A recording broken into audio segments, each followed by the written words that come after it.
The man was petting the cat, calling him Nick and telling him that his life was boring and sheer delusion, but eventually he saw a ray in the future. With the help of magic and the ability to change, he could get anything. He will appear. A giant paw grew beyond him. He grabbed the cat and pressed it to himself, screaming wildly. In this other world, he will show what he is capable of. At another time, in the thick of the forest, there was a cart with people in the middle of the thickets. One horse was pulling the wagon and 2 passengers were sitting in it. They were surrounded by horsemen and there were those who went on foot. The girl shuddered. Another called her by name. It turned out her name was Karina. She took off her hood and muttered that it was strange. The grandfather who raised him died after the death of his parents and now he was alone for life. That is exactly what he thinks. The funeral and other memorial procedures ended 2 hours ago. The boy was lying on the bed and looking at his phone, then said that he was surprised. 10 days had already passed since his death. He was looking at messages about the selection results. It said that the Calicoto Personnel Department thanked him for choosing their company. Due to a thorough selection, unfortunately, they would not be able to hire him. After reading this message, the boy threw the phone and continued staring at the ceiling. He remembered how they told him, if he did not return the scholarship, he would find a job. They are thanked for the money, otherwise, they would not have been able to enter the university. He was advised to look for a normal job, not to chase dreams he did not have. Everyone talked about the future but lived their own dreams. He believed that working in a good company would please his grandfather, but the air in the room remained stuffy. Suddenly, a cat jumped on the boy. It cuddled, began to pet, and insisted that he was the only one she had. Despite the mood, there was nowhere to go. After lunch, he had to go look for a job. He remembered the box that lay on his bed. When he opened it, he saw 3 old rings. He carefully examined them, lifting each one. Finally, he decided to try on one and it fit perfectly. The cat snatched one of the rings from the box with its teeth. The man shouted at Nick not to touch them. They accidentally got their rings tangled. One was on the man's finger, the other in the cat's mouth hand. Suddenly, a bright light flashed. At that moment, he had already opened his eyes after the dazzling light and saw that they were standing somewhere on the mountain top. He did not understand what was happening. Was it really a dream? He looked around and saw only huge mountains and fields. He did not understand where he was or how he had gotten there at all. The cat came closer and he picked it up, holding it tightly to himself. He was lying on the bed and wanted to eat. How did he end up here? What was he doing? Suddenly he noticed a pattern that was not in place and decided that it was definitely because of the rings. But the rings did not come with them, neither on his finger nor on the cat. However, he clearly remembers that she put his ring on her finger. I couldn't just take it and lose it. But was there a connection between the rings and the fact that he was here? Maybe that's why he is here too, not like manga or anime. Was it really some other world? The man heard something from the side and noticed that he was barefoot. Since he finally ended up in another world, it means he has a cheat ability. He prayed to God for it to be so. He shouted across the district, trying to open the statistics, but opening his eyes, he realized there's nothing before him. He was obviously stuck here. The cat approached, began licking his face, and the boy turned to him and said he didn't care at all just as he noticed that his cat was hanging in the air. He fell to the ground in fear. His eyes popped out of their sockets. He screamed and asked the cat how it learned to fly. Did it really gain a cheating ability, and what about the cat? The cat landed right on his head. The man lay down more comfortably in the field, grumbled that all was lost and that, of course, he would not survive here. He pondered, Nick has a cheat ability, but that's not all. We need to understand what else he can do. A frame flashed before him like in video games. It turned out to be Nick's statistics table, but it hadn't appeared before. However, the table was posted under the name Daichaya Sakura. He had homeless magic and a special skill to share and evaluate. It turned out that those were his assets. He also has a cheating ability, but he does not understand what exactly the exchange changes. The evaluation is satisfied, a classic cheating ability. The cat stayed close for a long time, as if hovering over him, and he decided to test his evaluative abilities on the cat. It turned out the cat possessed spiritual magic of earth, water, fire, and wind, and the young man realized his cat was colder than he was. The ability to cheat became his salary, and even if he returns to Japan, loneliness will follow him to the end of his life. He will have to strain himself and survive in this world. First, he needs to find out what evaluation is capable of. Wandering through the field, he came upon the edge of the forest. Pressing his palm against one of the tree trunks, he decided to use his skill. He was informed, leaf width 1.5 centimeters, branch length 8 meters, leaves countless, height 40 meters. As he thought the evaluation worked well, a window flashed before him again. He pressed the button and the tree disappeared. The guy sharply ducked his head. He did not understand what was happening, what was changing here, and how it was interchangeable. At that moment, his cat broke free from the brakes. The boy had to let it go, and he himself was apologizing to the animal. He looked at the cat and ordered it to step aside. Then he decided to use his ability on one of the trees, and it instantly evaporated. The cat approached the hole left after the tree and began to sniff. The man asked if he was surprised and ordered him to look at the table. He used his magic agate and the tree appeared in place of the pit. The cat instantly turned gray to the side.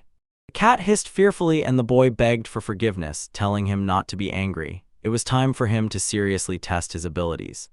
The tree he saved remained in the inventory and he could exchange it for points. He thought he needed to buy shoes, check it, and such a purchase was available in the system. As soon as he sold the tree, he already had enough money for this purchase and he managed to exchange his glasses for new sneakers. It turned out that the exchange was just cool. Now he can definitely survive and even get rich. His future is becoming brighter and his motivation has increased. He began to compile in his inventory everything he saw to the right and to the left, a big tree, big stones. The list of what he collected was huge. What he came across from that, he decided to buy a chainsaw, an expensive thing, but there are no limits here. He decided to take it that far just to check. He was hungry anyway. Suddenly his cat looked aside and began to hiss. Man asked what happened. Somewhere in the forest strange sounds were heard. At them, a huge black tiger was rushing at full speed. The boy decided that he was a handsome guy. The monster roared and he fell down on his backside. The boy tried to use his ability with the storage on animals. But nothing worked out. When he was pulling trees into the inner storage, he could not take either birds or insects there. He does not know how everything is arranged, but besides plants, the storage does not accept any other living creatures. He has nothing, no weapons. He at least needs to drive the tiger away. He thought that he must strike first, kill, not giving a chance to fight back. He told himself to be calm. He was still at a distance. So far, everything is fine. Keep your distance. You need at least 100 meters to have time to open the storage. It was not for nothing that he was testing his powers. His cat continued to hiss while the tiger was approaching them. Guy told him not to worry, everything will be fine. Waiting until the beast approached them as close as possible, the boy activated his storage and suddenly a huge pit appeared under the tiger, into which the beast fell. He continued to use his abilities and in the pit appeared a huge sea container with liquid nitrogen. The tiger began to fall inside, trying to cling to the walls of the container with its claws. The man finally decided that he succeeded and asked the cat how he liked his idea. It seemed to him that everything was simple, but the cat suddenly disappeared again. Someone immediately climbed out of the pit, and it was the tiger, which was still alive. The man panicked. He clearly needed a weapon. At that moment, his cat used its powers against the monster. They were water balls, Nick's spiritual magic. They looked more like armor-piercing shells. But the tiger had nothing to do with it. He kept advancing on them. The man rummaged through the inventory looking for something to help, and he decided to build a wall. He waited again until the tiger crept close enough, then lunged with all his might. There was no escape route left, but he was still ready to let the tiger attack, and that would be the end. The tiger itself was moving rather strangely. The boy felt that something was wrong with it. This was his last chance, and at that very moment he pulled a stone from the inventory, which fell on the animal. That's at the end. Just in case, he tried to add the defeated one to the inventory, and he succeeded. First he set traps, bought food, weapons, and tools, and I bought myself a drone through which I monitored what was happening. He noticed through the camera on him an expedition with a bunch of people. He decided the ability to share is way too cloyinjeven for him. He petted his cat who was eating food and said it was time for first contact. A little later, two from the expedition were riding horses across the field. One noticed a boy with a cat sitting on a stone ahead. He greeted them. He was asked if he travels alone, and he replied that they travel together with their animals. The girl was surprised when she saw the kid, asked if they see them so rarely. She answered like that quite often, but never with such a long coat. He introduced himself as Sakura Daichai and named his cat. The girl took off her hood and said that my name is Alicia Heartland. The man, seeing the beauty before him, was embarrassed, and I sharply thought she looks like a schoolgirl. The second girl on horseback looked at me strangely. The man said that if she wants to pet him, let her do it. When her partner squeezed the sword between them, she wanted to reach for it. She ordered Alicia to step back and apologized. The girl with the sword looked at the boy and asked if he was really here alone. He replied that he called himself exactly that, a merchant. He said he left the village and became a novice in trade. All this was a legend he invented about himself, and he began to show all his goods that he had gathered. There is too much for a small bag. He has a bunch of useful things, for example, a flashlight. The girls stared at him in amazement. They had never seen anything like that before. The girl with the sword asked if he had taken this magical thing from the storage, but the second noticed that this did not happen. She did not feel any magic in this shiny tool. The man decided, since they are talking about it, it means there is still a warehouse and magical tools, so statistics is also magic. He put the flashlight on the ground, pushed it so that it rolled to them, and said that they could take it. One of the girls took it and pressed it to her face, declaring that it was definitely not a magical tool. The other could not believe it. He asked if they were traveling together, but the girl with the ball said she was accompanying the other. The boy got scared but still answered. If they did not mind, he would like to go with them to the nearest town or village, and asked to find out the name of the other girl. The first looked quite cute. She said it was unlikely that a bad person would ask them for such a thing, but the defense lawyer replied that this was enough to be suspicious. The man replied, as long as she worries, he would have no problem taking his weapon, but there is no point in hiding what he would not be able to use anyway. Judging by his hands, he cannot shoot a bow or cut with a knife. The kind man laughed and said that she had already figured him out. The girl was confused but agreed to take him to the chief merchant. The young man rejoiced and thanked the beauties for their help. At that moment, the cat jumped out of his hands straight into Alicia's arms. She strokes him and admires him excitedly, telling how funny he is. The man was still standing with his hand extended for a handshake, but he was clearly ignored. Then he turned to the guard standing behind, again extended his hand, and thanked her for the help. She said she would take him to the chief merchant, but asked me not to come closer than 1 meter to her. She cannot allow the mage to approach them so closely. He asked which mage exactly she meant, and she said, "Don't pretend you're traveling alone if you don't have combat skills." Then he finally understood what she meant. She reminded him he must go with them but keep his distance. The man noted that her sword was quite long, and she replied that he had changed his tone. The man did not waste a second and immediately asked what was wrong with him. After all, they were the same age. She said she was talking about how she just wanted to do nothing that could make her attack him. He asked if he was really that suspicious, and she answered yes. Behind them, the girl kept walking. Her horse was chewing on the cloak, and she did not look away, only held a lantern and watched its light. The boy turned his head and saw an expedition with a bunch of people. One of the wagons stopped and an elderly man got out. He asked if he was the one being escorted to the city of Harem. The man placed his hand on his chest, slightly bowed his head, and named his name. In response, the man leaned back similarly, saying, "His name is Klaus Bertram. He manages this caravan route and leads the Bertram Company. This guy does not know what influence he has, so he must be polite. He said he has no experience in these matters yet." Then the man asked what he could offer in return. The man handed him a package with unknown contents and said he could sell it. The man glanced at his assistant from behind, hinting, and approached the boy. I take the package from his hands and give it to the owner. When he opened it, the man was surprised. He turned to the boy and said that he was either very generous or simply did not know the real price. The boy replied that maybe he really had no idea how much it was worth in this country. The man considered the whole situation. The boy replied that the price of goods can vary depending on place and time. Although in his country it has increased, it is still a rare and valuable item. The man answered him he is quite honest. That guy said he himself is a merchant. Lies won't make it better. The man agreed with him. Everything went as the guy planned. He thanked the man and said that his grandfather taught him this. The man in response also decided to tell him honestly, in this country this product is very valuable and probably costs more than in his homeland. He asked how much pepper was in the packet. No country on the continent has managed to grow pepper seeds. Everything depends on imports and only aristocrats and wealthy people can use it. Since his goods were not from another country but from another continent and he did not have permission, the man looked at the boy strangely. The boy flinched. He understood. Now they knew he was not local. He immediately decided that his appearance was strange. Supposedly, he came from another continent. The boy could only agree, but then they might have problems.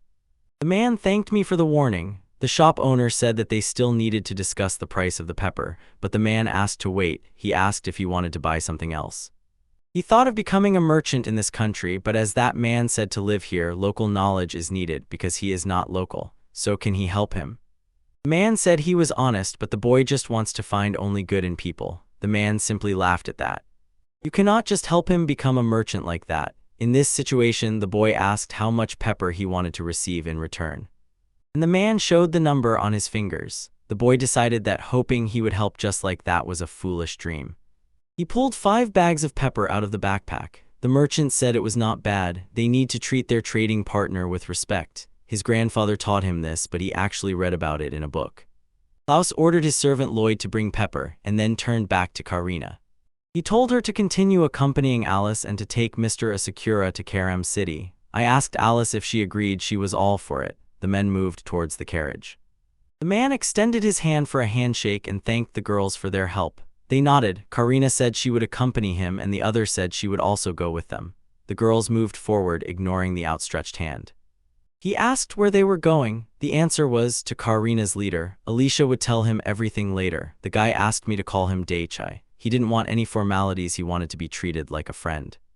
The embarrassed girl wanted to say something. How could this be? But the guy held out a cat right in front of her nose and said that this was his partner Nick. The cat, as if supporting the words, meowed loudly. The girl's heart melted again. The man and the cat exchanged glances, and he said he was releasing the paws. The cat began to fall. The girl immediately caught him and started stroking him. The guy approached her and said that she was hugging Nick and his name was Dai Kai. He smiled. The girl was embarrassed. He walked behind her with a satisfied face and asked if she would go, holding on to him in her arms. She agreed, and he stepped even closer, saying he couldn't hear her, openly teasing. She screamed again and used the word master. The man grimaced like a child, and she finally called him by name without any formalities. This amused him greatly, but the cat clearly disapproved of something. At that time, in another part of the camp, tents and tents stood everywhere. They were set up as if just now. A certain merchant was sitting at the table. He asked Lloyd what he thought about the new guy. He replied that he spoke their language too skillfully for a guest. Klaus noticed. He nods and speaks politely. His hands are clean, which means he never worked because he grew up in a wealthy family and received a good education. He inquired about the other one, meaning Pepper. The servant said that most likely he gave her as a thank you. Either he is the son of a rich man or the dumbest son of an aristocrat. Bertram noted that in the future he could become an important person. He has supplies as the product has been preserved so well, a beautiful and tasty pepper on the table, so maybe that was the case. Storage is a rare gift granted by God. Its owner can put items there and they will be preserved for a long time. The capacity depends on the magical power of the owner. Time stops inside. And a magic bag is storage in the form of a bag or a sack where items can be placed. The internal capacity can be increased, but there is a limit, and time does not stop. He recalls that he tried to pull something out of the magic bag and was able to swim across the sea. With storage, he is still young. We need to find out if there are any valuable things in the storage. First, they need to learn about this unknown country, and then the servant asked if they should stop behaving politely with him, and he was told there was no reason for that. But he needs to warn the staff and servants to treat him politely. The man noticed 2 men sitting near the tent. One of them showed a box inside which lay an expensive goblet in the form of a goblet with interesting patterns. The hero was surprised. In this world, a glass pitcher cup is an expensive item, although the glass quality is average. Someone outside called Karina as if a sister. It was a girl with short hair and a headscarf. She was sitting near the cauldron and asked for help to light a fire. Karina apologized. They say she needs to escort someone. The man thought about this. Why did they ask Karina if she does it with magic? He wants to see it. Later he spoke about it and said aloud, he wants her to light the fire. She agreed if that is what he wants. The girl who asked for help thanked Karina. She asked if it was not too difficult for her to light the fire using flint or not. She raised her hand, brought her palm to the logs, and instantly the fire ignited. It was the spiritual magic of fire. As she raised her hand, the firewood immediately ignited. Nick's offensive magic was also impressive, but what amazes is how magic is used in everyday life. The man asked her if she always helps to light the fire. It turned out that she only does it when she is not busy. She again moved among the same cauldrons with stoves and lit a fire in each of them. Those who cannot control fire magic ignite it using flint.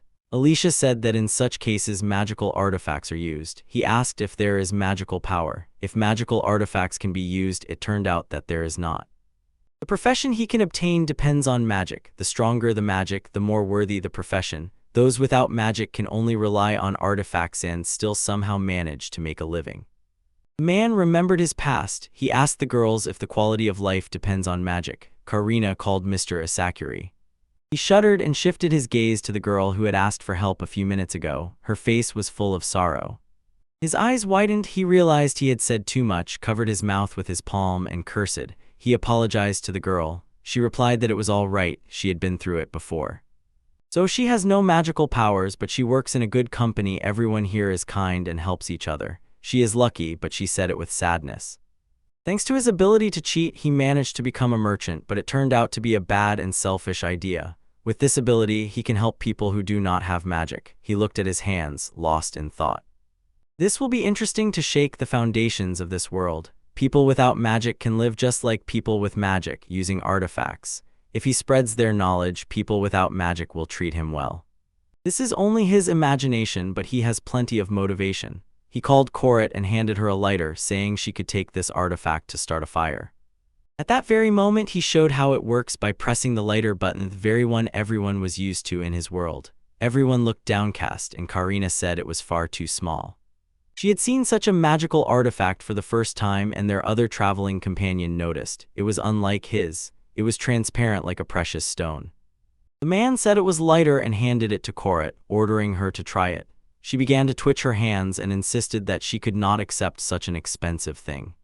At that moment, the boy opened his palm with a lighter. It fell to the ground. Everyone froze and stared at it in shock. He said it was unexpectedly strong. Even if he broke it into 2 pieces, it wouldn't get angry. He assured her not to worry and ordered her to try to press this object into the girl's hands.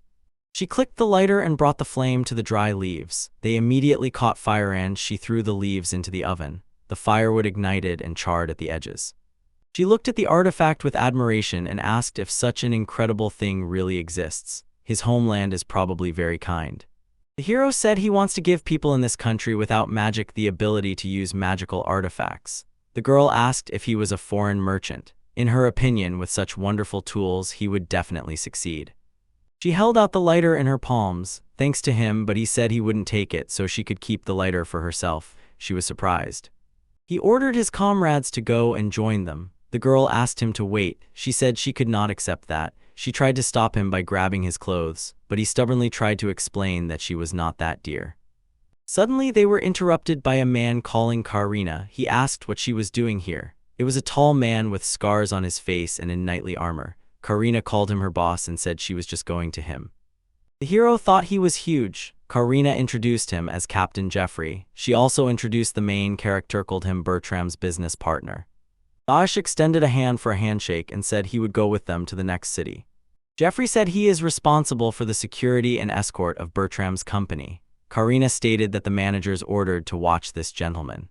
The captain retaliated, ordering her to accompany these two. She agreed. The hero thought, is she really a guard? Does she need an escort again? And the captain called Mr. Asakuri and told him to go with him. He asked if he wanted to drink, but the boy refused. And the girl, who was given a new object, stood with a flashlight in her hand and looked surprised as people were leaving. They had a hearty dinner and the hero was already comfortably lying on the mattress in the tent, the cat on his stomach.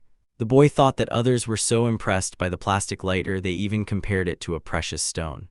He wondered if he had overdone it. At that moment, someone from the street called Mr. Asakura and asked if he had already woken up. It was Karina. He answered that he had. She apologized for coming so late, but the company manager wants to talk to him. The man replied that he would be there right now. He wondered if his watch looked too suspicious. He decided to hide them for now. He pulled on his jacket and wondered if any problems would arise. They walked between the tents. There were plenty of people nearby. Drunk men looked at him. He was surprised by the attention from outside. They reached the large tent and Karina said they needed to go there. The man pulled aside the canvas that served as the entrance and apologized. Inside sat the head of the merchants and one of the girls who accompanied him today. The man pulled out a chair and told the boy to sit. Everyone settled at the table and the man apologized for calling so late in the evening. The hero wondered if something had happened or if everything was fine. If anything, he could exchange the goods. The merchant objected that everything was as it was and said the goods he gave were excellent. Then the boy asked what had happened. The man put a bundle of fabric on the table. There was something inside. The merchant was about to talk about the lighter. The man remembered that he gave it today correctly. The trader stretched out his palm and asked not to misunderstand. He did not take it. The girl wanted to consult about the lighter, a magical artifact she had never seen before. The man with a serious face told him that he did not understand the true value. The boy was quite surprised. Of course, he thought of selling it as an artifact for household chores. The The man told him that this was an artifact that aristocrats and the wealthy could use. He warned the boy, in his country it might be worthless, but here incredibly expensive. The hero asked if it was considered a simple artifact. The man only shook his head in denial. It could be used by people without magic, so it was more valuable than an ordinary magical tool, but the trouble was in its body. For this, one could get a price like for glass, or even higher like for jewelry. It was then that the boy remembered passing by two men who were talking about expensive glass. When such things appear on the market, there will definitely be those who try to sell them to aristocrats and rich people. The boy thought about it. If that happens, he might have problems. He did not take this into account. The merchant said he promised to help, but the main thing is what he will do now. He thinks he did not want to do anything, but talking about it is pointless. It turns out he cannot get rid of the statute of this world. He again remembered the glass goblet and said that he had actually already tried to sell this item to aristocrats and wealthy people. From somewhere, he pulled out a glass rose on a stand. Alicia, who was sitting nearby, exclaimed with admiration how incredibly beautiful she was. The seller was also surprised. The guy, seeing their reaction, decided he had overdone it. The merchant shouted to someone, "Stop and take your time." The girl was shouting the same way. This moment, the main character was already holding someone's blade near the throat. Karina was standing nearby and stabbing the boy with a sword. The merchant quickly tried to calm her down and said that they had no problems. He was just surprised. Karina snatched the sword from that boy, returned it to the sheath, and bowed her head, apologized. The merchant exhaled, closed his eyes, and apologized to Mr. Asukar. It was his fault. He raised his voice. At that moment, the hero remembered that Karina had asked not to come closer to her than one meal. He wondered what that meant, especially in the tent. The man noticed that the boy did not even move, although the sword was pointed at him. He replied that he knew she would not harm him, or the boy simply did not understand what had happened, so he did not make a sound, and that was probably true. Kramer suggested, if everyone calms down, they can continue the conversation. The hero said that Karina is not to blame for anything, so everything is fine. Kramer asked Karina to step aside so as not to put the guests in an awkward position, and she agreed. The man continued talking about the glass sculpture. It is so beautiful that any jewel next to it looks worse. The shopkeeper did not understand if it was the same glass he usually sees. It looked nice and incredibly beautiful. The man grabbed his hand into the backpack and pulled out even more glass sculptures and lighters than they had seen before. The seller noticed they glowed differently. He knows that her body is different from the glass they work with, but some will try to sell it at a high price. He would like to solve the money issue. He strives to earn money on glass objects. He can add a bonus to them, a lighter of a simpler type. At first, the buyer who buys these expensive glass items will receive a lighter for free as an artifact for daily use, and then will distribute them to aristocrats and the wealthy. The merchant asked if he wanted to distribute lighters at the market. It is almost not a good idea, but there is no other way out. They will follow his plan. The man with a satisfied smile asked if he still agreed to cooperate. The shopkeeper agreed, and the man extended his hand, thanking him. And they sealed their words with a handshake, so this was the first step. When they left the tent, Karina bowed to the boy and apologized for that act. The other girl said that Karina did nothing wrong, and she, like the main one, was shocked and screamed. Daichi replied that it was because of him. He was surprised, but she was just doing her job. He should be the one to apologize. Girls looked very confused about this situation. The man noticed this and pondered. He called Alicia and handed her the cat. She melted instantly. He knew it would work. It was very funny. He said that he liked it more when she smiled. The girl melted and finally smiled. The boy noticed that she was also shy, too cute, and it confused her even more. Karina watched everything with an impassive face. The boy could not understand why everyone was looking at him. It turned out, everyone found out that he gave Korit a lighter. He scratched the back of his head and asked if others also needed such a thing. Karina replied that maybe they wanted to figure out who he was, and that's why they started talking to him. Maybe they think he is not only a traitor and a stranger, but also a hero. Maybe he followed a woman loved by a foreign aristocrat who hid his identity. Maybe he was sent here because he was secretly born into the royal family. The man with a thoughtful look scratched his chin and said that she has quite a good imagination. Karina replied, these are their thoughts, not hers. The third added, actually here it turns out quite well for everyone. They noticed that part of the screens toward the forest sounded closer. Men were fleeing from there, begging for help. They were chased by monsters. All three watched this, eyes wide open to the limit. One of the men shouted that they were royal monkeys. A whole herd of them is coming here. Karina quickly drew her sword and ordered her people to hide behind her. countless monsters were pouring out of the forest in front of them. The warriors immediately rushed to fight the monsters. They tried to encircle them. From one side, a projectile hit the head of one of the monsters. Arrows and spears were shot at them. They flared up. An observer from the edge asked if they were all right. Karina replied that yes, they would be able to win. She turned around to see what was happening on the battlefield. Someone suddenly shouted that monsters received reinforcements from the south of the forest. 10 new creatures jumped out immediately. The commander tried to encourage the soldiers. He said they were stronger and needed to go on the attack. The main character thought it over. He rubbed his chin and decided, you can just watch or you can help. Is it worth it? He glanced at the cat was hiding under his clothes. He did not want to show them all his power. With his finger, he nudged Nick's forehead, ordering him to hide and not to use magic. The man opened his safe and wondered what weapon to take. Karina said it was very strange. The royal monkeys are too active today. She ordered Eliza to find out if they are hiding in the southern part of the forest. Daichai stood aside and watched what was happening. At that moment he noticed, from afar to the side, something moved in the tall grass. He shouted to Karina to be careful because royal monkeys live in the east of the field.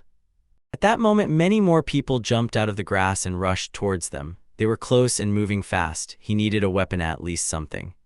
At that moment one of the monsters stretched its clawed paw towards him from the side, but Karina was quick and stabbed him with a sword. The two monsters did turn back to them. They were flying straight at Alicia, who was casting magic, the main heroine shouted.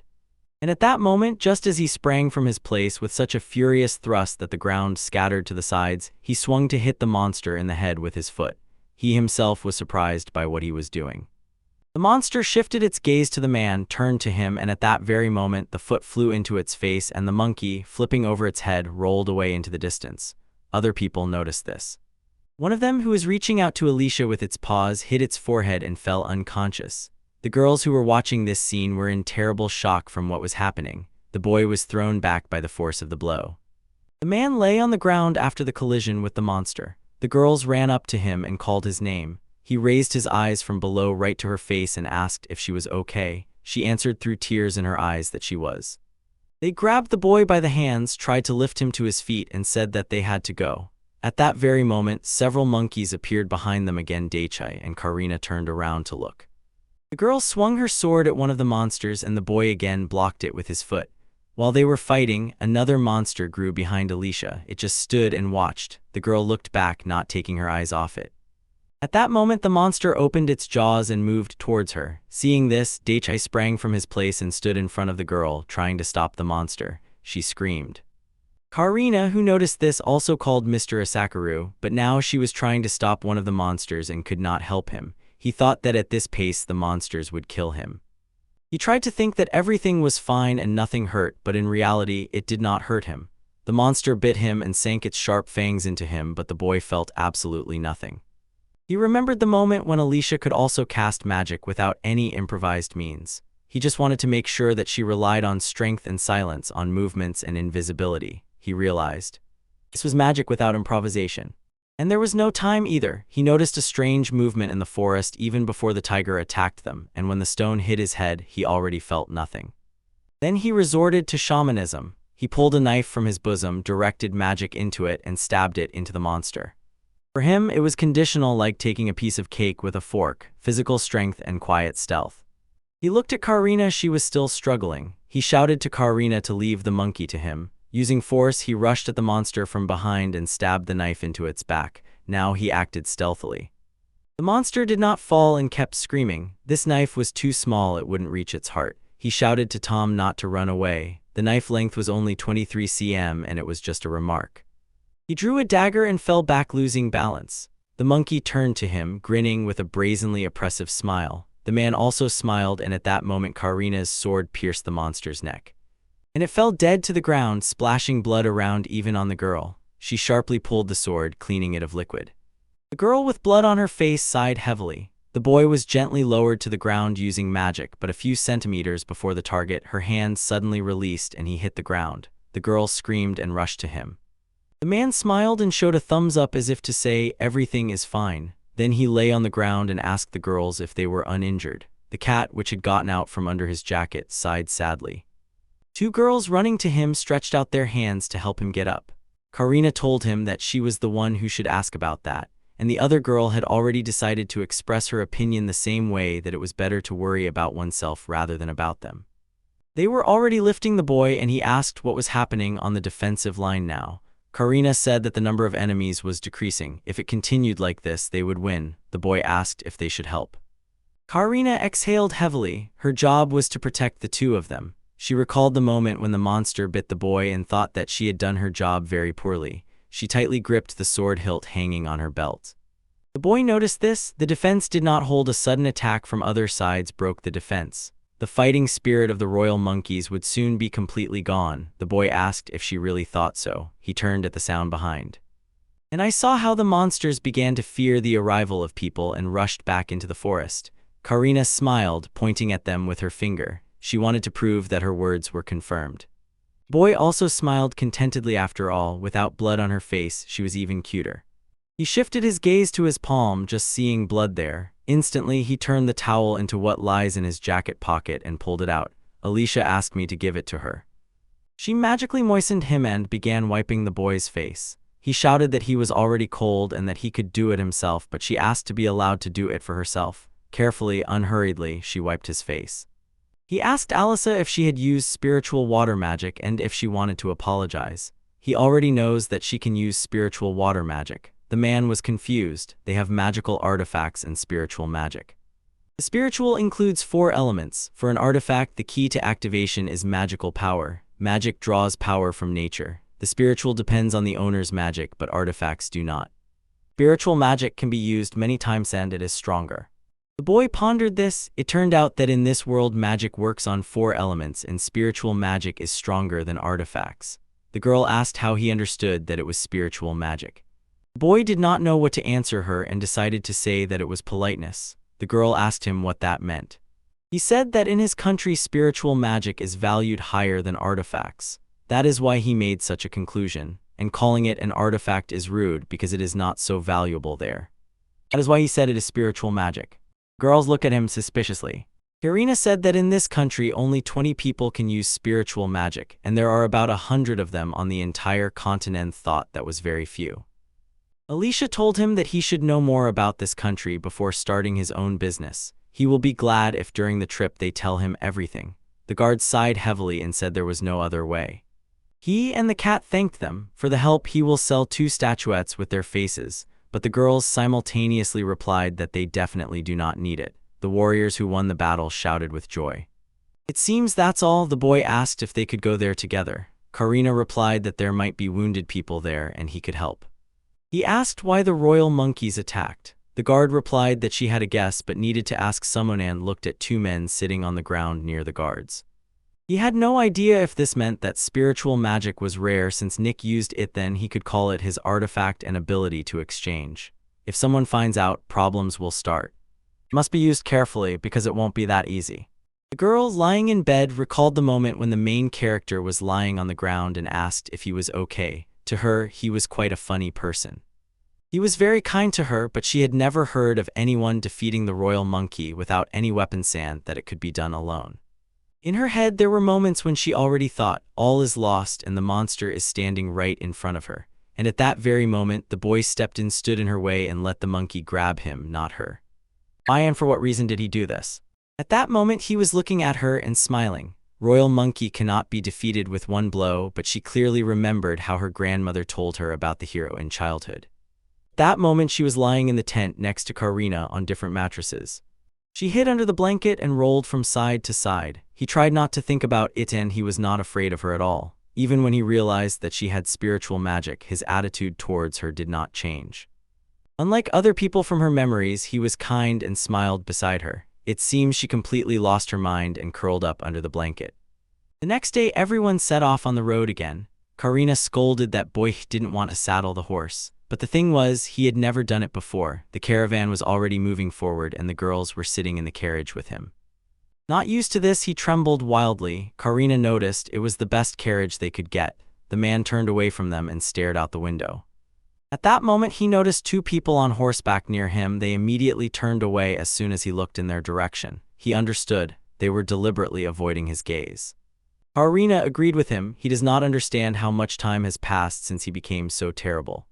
It turned out that last night when he was talking at breakfast about his preferences, although they stopped talking about lighter things, this was not the only reason for the misunderstanding. He did not understand what else was strange here. It turned out it was his tent. The tent was not like the others. Karina said that an unusual light was pouring from inside. The boy replied that in his homeland such a thing is common. Karina, grabbing him by the head, said, "Next time before showing everyone goods from his homeland, he must warn them."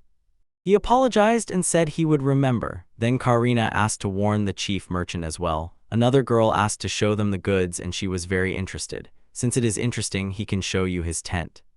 The girl instantly became embarrassed and looked away. She decided that this was an invitation to come to his tent at night. The boy was stunned. This is a romantic comedy, but she is underage, so they both must be adults. He winked and apologized, saying she was too young. The girl froze. Karina said that was rude because Alicia was already 20 years old. The man jerked upward, deciding that they were joking about him. It turned out that Karina was 19, so they thought both were older than him. He shouted into the void that they were not older because he was already 22. Karina was surprised. Alicia laughed and said that he was already an adult man but behaved extremely strangely. The man was pounding his fists on the back of the carriage seat. He demanded, "Do they really think he is 16 or 17? The girls tried to calm him down and insisted that it was a compliment. He said he looked very young, so he should apologize. He exhaled, saying that everything was fine because at first he also confused their age. Karina suggested stopping the conversation there. Ahead of the caravan walked a man sprinkling some dust on the road, leveling the path. The man noticed this. People with tied hands and feet were placed on carts behind. In his opinion, it was cruel. Karina noticed this and said that it was still not worth feeling sorry. They say that a team of 35 people entered the forest to catch royal monkey cubs. The team was quite large, but only 5 survived. The man asked why they needed the royal monkey babies. It turned out they were tamed from a young age and used as labor, most often for the army, slave collars. The man shuddered. For him, it was something with a terrible name. He guessed how much it costs. If the age is no more than 2 months, 20 gold coins. If less than 6 months, 10 gold coins. He asked if those guys were criminals. They replied that it was a delicate matter, but it was their own fault they provoked a pack of monkeys. At least they would have to answer for yesterday's fight because it was a crime. And if they cannot pay, they will become slaves because of debt. It turned out that being an adventurer is completely unprofitable. Karina smiled because she was also a traveler. He begged her to forgive him. If you work hard, it is quite profitable. They were just unlucky 2 flocks attacked at the same time. Alicia turned to her and asked if they had investigated the case well. It turned out that they hadn't even checked if their team members were still alive. It was strange. For him, it was a very harsh world. The carriage wheels were turning. The boy apologized for acting foolishly around such girls. They replied that they forgave him.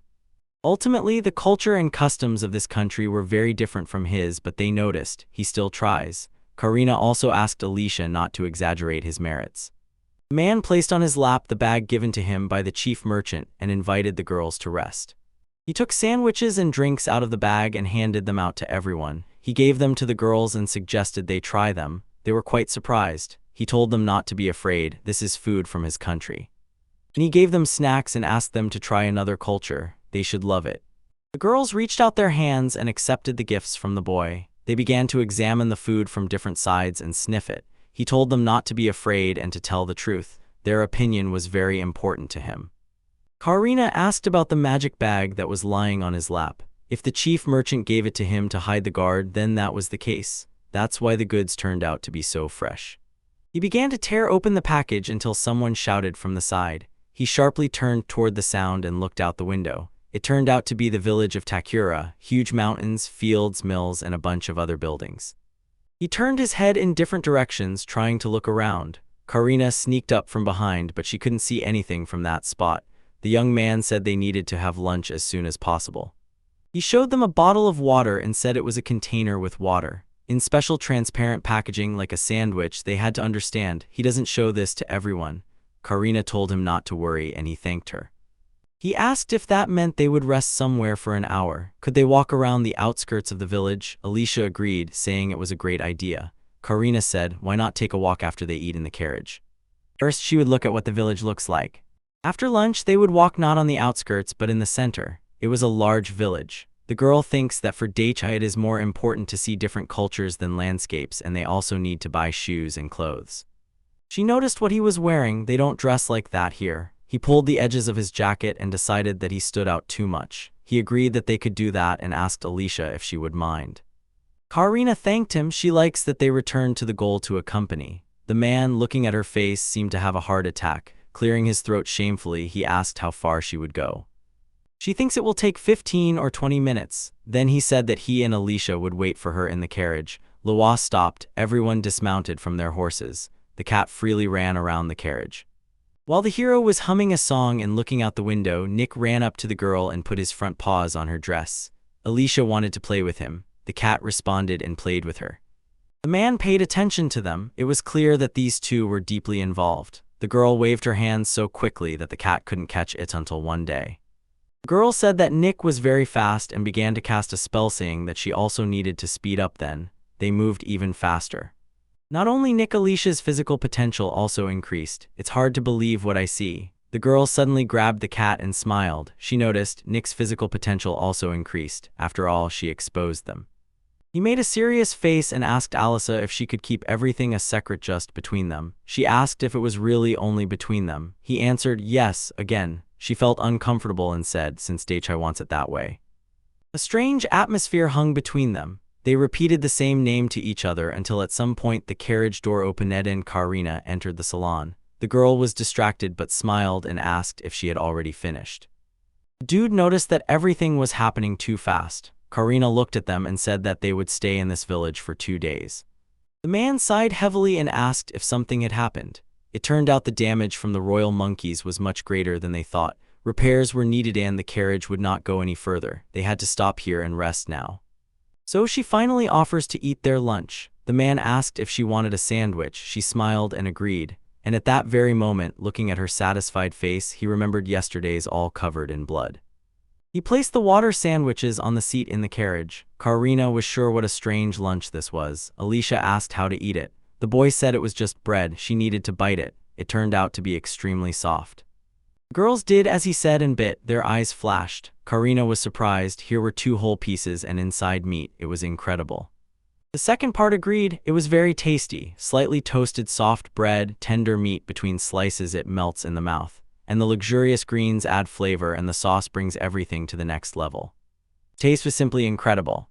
Everyone noticed everything, Jevin, that there were vegetables inside. The man smiled and said that if they liked it, they could take more and also pass on additional bags. Karina beamed with joy. She thanked the man who was holding a whole pile of sandwiches in his hands.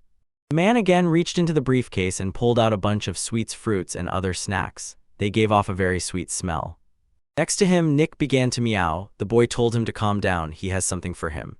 He took out a bowl of cat food and the cat immediately started eating. Then he reached out to the cat and said that he also wanted to eat.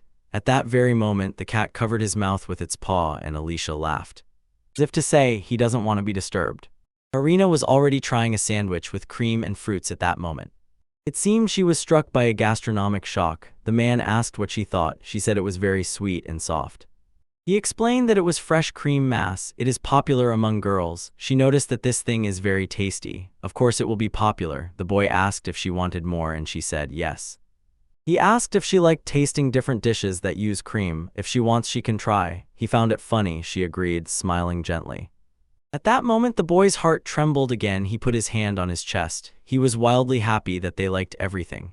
At the same moment, Karina realized something and asked if the food would be too expensive. The man with a rather convincing appearance answered with a question. Does he really look like someone who cares about money? Shy guard turned away and told him he was a fool. He just smiled, remembering the past when he used to eat ready-made food from the store by himself. He smiled at them, then he turned to the backpack, took out 2 plates with cake and placed them on the seat in the carriage right in front of the girls. The whole city was covered with new buildings. The chief merchant, with a very strange face, asked if it was true that he really hit the royal monkey in flight. Karina knows it's hard to believe, but it's true. The trader asked if he really defeated 5 monkeys. At that moment, she was busy and it might have seemed so to her. She replied that during the fight, she never stopped watching them. The shopkeeper has just surrendered. Thanks to the magic of the wind, she can sense movement even beyond sight. Not exactly, but it will do. This is what happened to Mr. Asakura last night when the royal monkeys attacked. The merchant squeezed his temples with their palms, and he looked so exhausted that he had no strength left. He said that even she would hardly have the physical strength to resist their fangs. Asakura would not help with a knife either. If he had a sword, he could overcome it. There are 4 little Monkasan no more. Then he does not know anyone on this continent who can perform magic without gadgets. The girl thought the same. It was strange. The boy can wield either a sword or his body. He has no combat experience, but he is capable of something more, and he can use magic without any items. To be honest, she found it hard to say. He was also a novice in trade, but Torai said she needed skilled merchants. He hardly belonged to such, however his knowledge almost equals practice. The girl asked if this guy was a nobleman from another continent, because if so, what was said apparently is true, then that would explain a lot. The girl asked what he would order this time. She considered his abilities suspicious, and he also wants the fact that he is from another continent to remain a secret confidential information. He is a key figure for them.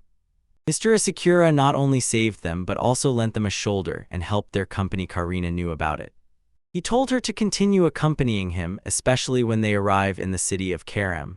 The locals might be hostile to him. He wants her to give him more information so that others do not find out what they must not. The girl accepted the order and thought that he was a real hero. She remembered the moment when he smiled carrying 2 portions of cake for her, and she smiled at the memory. She was finally with the guys again. For them, it happened quite quickly. A little later, the heroes entered the atelier, a sign above the entrance, and inside there were plenty of different clothes.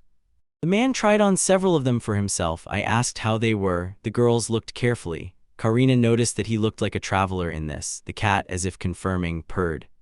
The man tugged at his shirt and asked if that meant it didn't suit him. Alyssa said that he always wears clothes from another country, and if it continues like this, what will people say then? Karina replied. Doesn't matter whether it suits him or not, the main thing is that it fits the local environment. Do they want to say that he shouldn't stand out? He will look strange. Travelers can't wear such clothes. The boy noticed. When she ate candies, she was kinder and she was hit on the back during courtship. He folded all the clothes, saying that that was all. He turned to the saleswoman and declared that he would take everything and do the rest himself. He called the saleswoman sister. She smiled gently, as if saying she was already somewhat a sister. She was already too old. The man leaned on the counter with his hands and rested his chin, as if saying she was only 4 years older than him, no more, as if she could be a very good sister for him. The saleswoman smiled. Say he was a flatterer. She has a daughter about his age. He is sure now he will decide that they are sisters. She liked his words, so she allowed him to take a few more things. He looked at the bill. Karina nodded. At that moment, the boy reached into his briefcase, asking if he could pay with this instead of silver coins, and pulled out a silver ingot. Everyone around froze. They were shocked. At that very moment, Karina stood between him and the saleswoman, asking him to wait. She paid herself through coins on the table. The novice saleswoman only managed to say that everything was fine while Karina was leading the boy out of the shop. Finally, they found themselves on the street, and she shouted at Daichai, asking if he was really doing this on purpose. He, with a confused expression, said that he just wanted to pay with silver. She covered her face with her hand from behind, and indeed it was her mistake. The boy smiled, pointed with his finger to the side, and said they needed to go to the next store. Karina grabbed him by the collar. First, we need to go to the head of the company, Bertram. And she walked forward, holding the boy by the collar, while he, smiling, dragged himself along the ground. For passers-by, it was quite a strange sight. The chief trader asked the man why he did it. The man thought for a moment, looked up, and replied, I just wanted to pay. At that time, Alicia was playing outside with Nick. The merchant pointed to the silver ingot lying on the table and asked if she really wanted to pay with it. He had not seen silver coins on this continent. In his homeland, they use ingots instead, so he did not understand what was wrong with paying with a silver plate here. The chief merchant was alarmed that he could not find out about the coins before their meeting. For him, the storage had water, food, and everything needed, so he did not have to spend money. Karina, standing behind him, looked insanely angry. Klaus wearily ran his hand over his face. If he says so, then all right. But he should have realized that he had no local money at all. The man remembered something and lifted the briefcase again, saying that was why they were needed. He asked if Bertram wanted to buy something from him. Klaus emptied everything from the briefcase onto the table. Klaus was completely in despair. A little later, the boy was already walking down the city street with the coins he received from the merchant. He tossed them into the air and caught them with his palms. Before setting off, he said that he needed to be careful in Harem. What is considered normal in his country will seem strange here even if he still has some things from the fatherland. The merchant wants him not to show them to anyone under any circumstances and in no case. The man was walking behind Karina and coming closer asked if she was still angry. She replied no, but from the expression on her face it was obvious she was lying. The man cupped his hands like a boat in a pleading gesture and apologized for not consulting her. He asked if he could somehow cheer her up. She, angry, replied that everything was fine between her and him, but she was not satisfied with how he treated the accompanying work. The boy was confused. Although it was for the sake of exploring the world, he was fully responsible for everything. He said that next time he would be careful. He gave a promise. The girl closed her eyes and immediately turned to him, shouting that since he didn't know it was normal, but from now on she wanted him to consult with her about plans and think before doing anything. He agreed. The cat that Alicia was holding meowed. Karina ran up and petted him. There was a smile on her face. She said contentedly that she needed to apologize to Nick because he was probably angry too. The owner was to blame for this. The man asked this, but she said she wasn't angry. The answer was brief. Karina instantly snatched the sword, raised it, and pointed it at him, casting a fierce look. He immediately pulled out a bunch of treats and candies and extended his hand to her, as if to say, "Take this as an apology." The girl, who was clearly bribed with sweets, pretended that she was not interested in it at all. She asked if he wanted to bribe her with sweets, but he denied it. He said she was from his homeland. When it is awkward for a beloved girl or girlfriend, they give her chocolate as an apology. Although it is not like that, if it were always possible to settle everything in this way, there would be no problems left in the world. He gave the girls candy. It seems Karina either believed him or pretended to believe just to accept these treats. If he says so and it's true, then maybe she can take it. The girls tasted the candies. It turned out very tasty. Asked what it was. The boy took out more, saying he already had enough. The girls immediately laid everything out on the shelves. It was quick, even began to worry. But again, as they say, he apologized. He was forgiven, but only on the condition that next time he would be more careful. He swore to it. They walked between rows of shops where crowds of people swarmed. The guy noticed that there were plenty of adventurers there considering what kind of village it was, nothing surprising. Serena did not just dislike it, absolutely hated it. He thought that they looked unfriendly, and he was not the only one who noticed it. If Kai unarmed now, and perhaps they could find out that he worked with the Bertrama company. He looks weak and from another country. Evil people will see only a target in him. These words did not seem funny, but these are not royal monkeys, right? He wants to go to the armory. Karina warned, this time don't get into adventures and be careful. She asked him to take care of himself. He spread his arms to the sides and ordered him to trust. Despite his appearance, he is quite a peaceful citizen. The girl seemed to ignore this. She hopes that after the fight with the monkeys he will not become too cocky from confidence. This man was embarrassed. He poked his fingers at the drunken travelers and asked, "You compare them to monkeys, so who is weaker among them?" The girls grimaced with disapproving expressions. They did not understand how he could say such a thing. He clarified, supposedly it was just out of interest. Alicia did not want to say anything bad, but if the fight was one-on-one, the royal monkey would most likely win. But the travelers can gather into a team and, for example, use traps and various tricks. The man threw his hands up and declared that enough talking about these terrible people, better to go and buy equipment. They entered the armory, and the man immediately noticed a bunch of different bullets. But Karina immediately cooled Hill's enthusiasm and said, "First, you need to buy armor." The guy tried on one of them in the form of a vest. Karina wanted to ask if it was not too light. It will not press Nick. He will be able to hide, as before, under his clothes. She asked if he had changed his mind about something heavy. Alicia noticed. He was really very kind. He impatiently scratched the back of his head, muttering embarrassedly whether she really thought so. They had enough magical armor. The man grabbed a huge shield and Karina replied that armor and shield did not count. Alicia praised his endurance. He could hold such a bulky thing. It seems he is exerting physical strength, but at the same time walks as if carrying a shield sign on his shoulders. The man waved the shield from side to side so it wouldn't catch the eye. It would be better to keep it in storage. He decided to take up a weapon. In his dreams, he wanted a long sword like in a fantasy RPG. They approached the rack with swords. Karina asked if he uses a longsword and he needs a weapon to scare, so he doubts he will use it as intended. He stood up and smiled as if he had just said something witty. Alicia noticed that he was quite skilled at this. Karina, on the other hand, seemed to have lost the gift of speech because he has physical strength and magical armor. The man poured some mana into the sword and decided that it was better than fencing. After all, mastering magic is a very profitable thing. The one who commands it wins. If you have magic, you can channel its power into physical strength and plow the field faster than anyone. For example, he can light a fire as easily as Karine, otherwise you will have to use flint. Magical artifacts are usually used by those who are skilled in magic. Ordinary people avoid the rest of the items. Because of this, the gap between those who can perform magic and those who cannot is widening. Everything spirals out of control.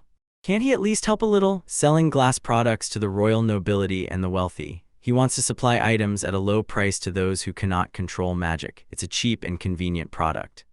The man thought, and Karina asked what had happened to him. He smiled, turned around, and said that everything was fine. He just remembered his homeland. Then they walked through shop after shop. Then they entered a narrow alley where no one was present. Daidi said that during shopping he learned something important. Due to frequent appearances of goblins near the village of Takura, the Adventurers Guild asked adventurers to destroy them. Upon receiving the order, 3 squads set out there, totaling 13.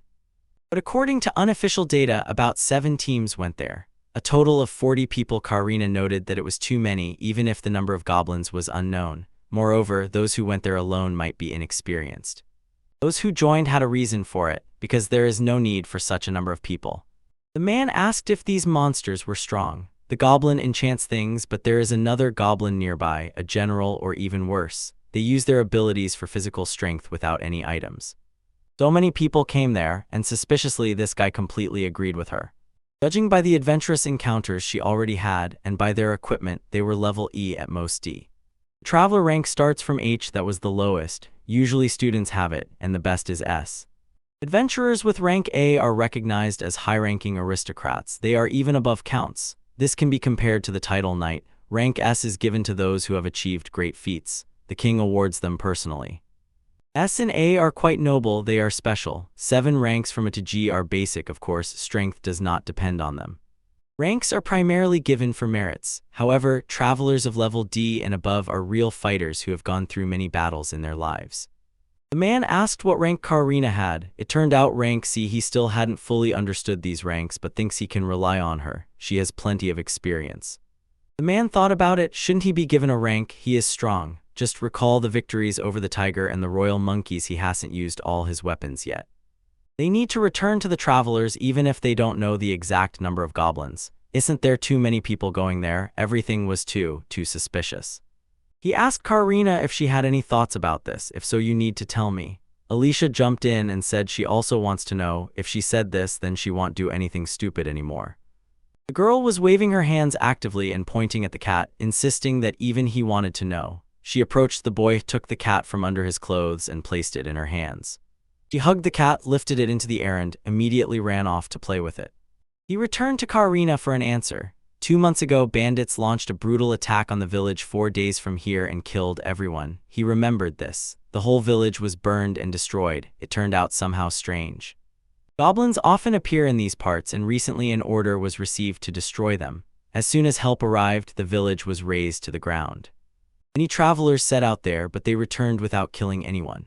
Regarding the extermination of goblins prowling near the settlement, the feudal lord promised half the reward Sumend if he leaves his post, or if the adventurers decide to leave, the task will remain unfulfilled. And if you fail to comply with the feudal lord's order, it will more likely become a matter of trust in the adventurer, not a fine. The public will consider that they are not helpless. If they were to complete this task, they would first need to expand the search area. She tried to destroy as many goblins as possible. Travelers and robbers, did she mean that they were all from the same clan? Karina thought exactly that. The man had no idea. Maybe this means that the next target will be this village and that this is a chance to finally settle scores with the bandits. He remembered the pistol in his inventory. He told the girls that they needed to check something. He asked if they would go with him. They agreed. He wants to test the weapon brought from his homeland. Let Karina assess its power, convenience, and how secret it is. She thought about it. If 3 people see it, then it is already noticeable. She worries whether it is nonsense. This guy sighed. He and Karina killed 5 royal monkeys. Does that mean she is stronger than General Goblin? She said, crunching, that unfortunately he was much stronger than the little monkey.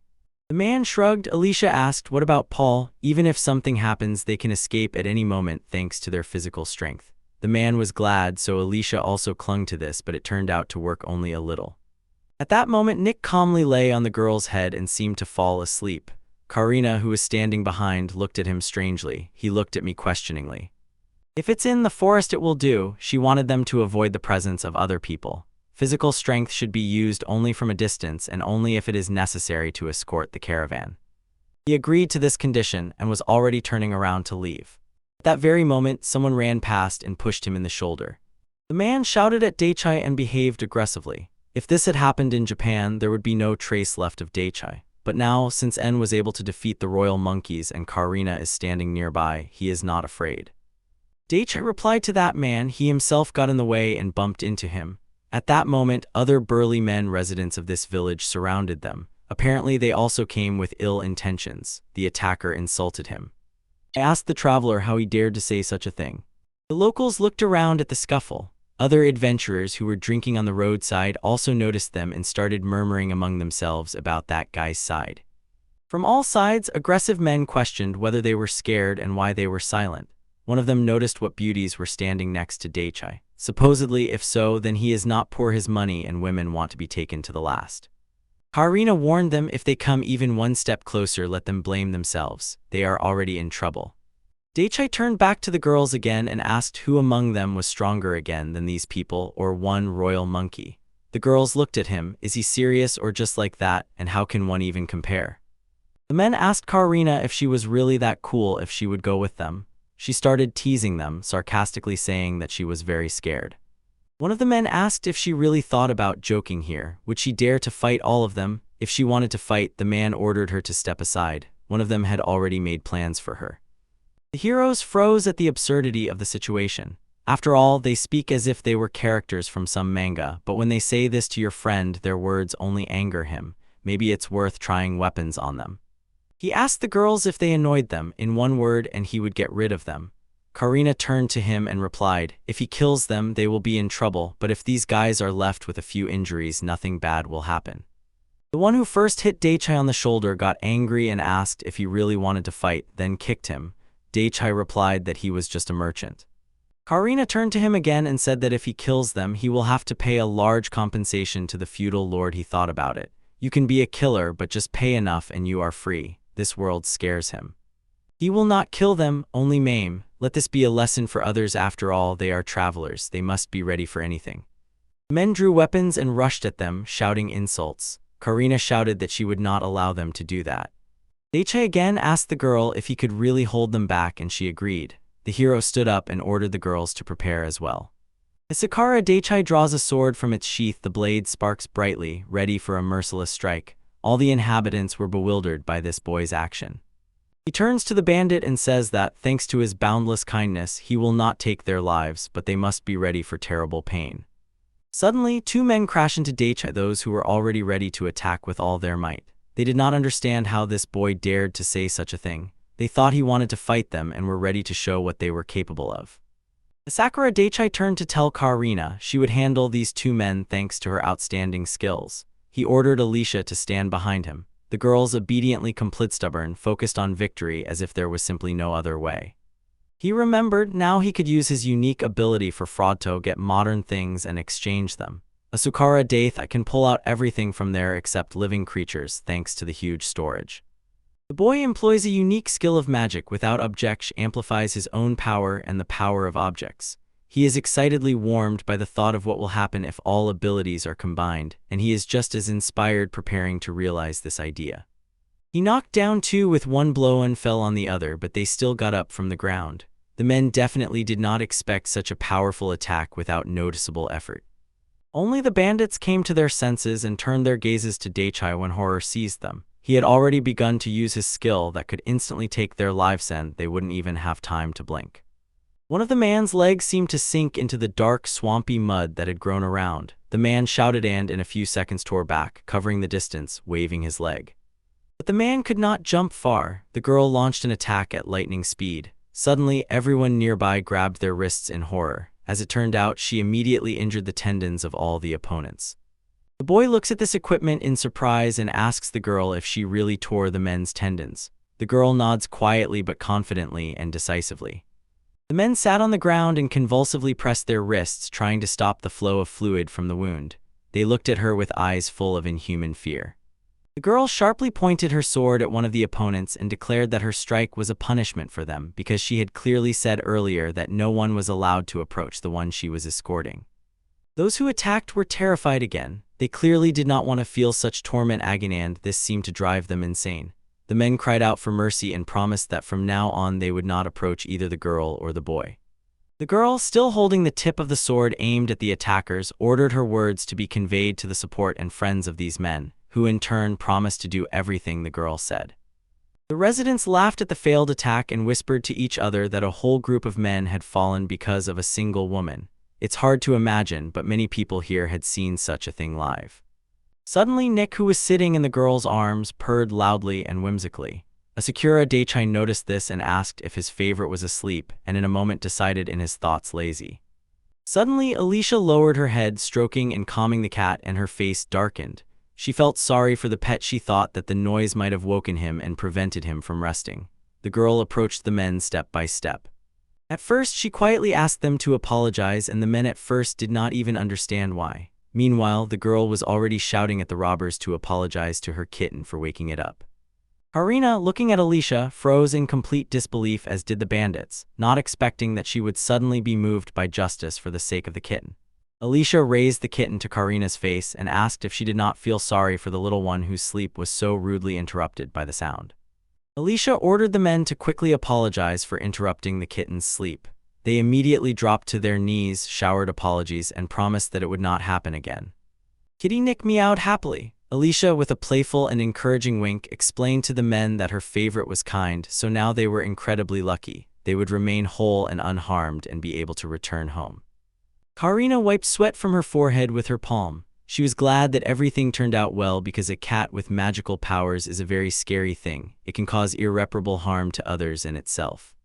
Karina turned to Asakura Daichai and asked what weapon that man had used to cut off the bandit's leg. She reproached him for being too carried away with his deadly skills. The man waved it off and reminded the girl that she herself had torn all the tendons in the opponents with one stroke, and in a fraction of a second was able to neutralize them, so much so that they could not even compete with her. The guys set off on the road. When they reached a small bridge, Karina explained, "If you use water magic, you can heal the wound, but unfortunately this method will not be able to cure a severed limb." Tarina added, "In the royal capital, treatment would cost a huge amount of money." The man understood. Even if he got injured, it would still be okay because water magic could restore him.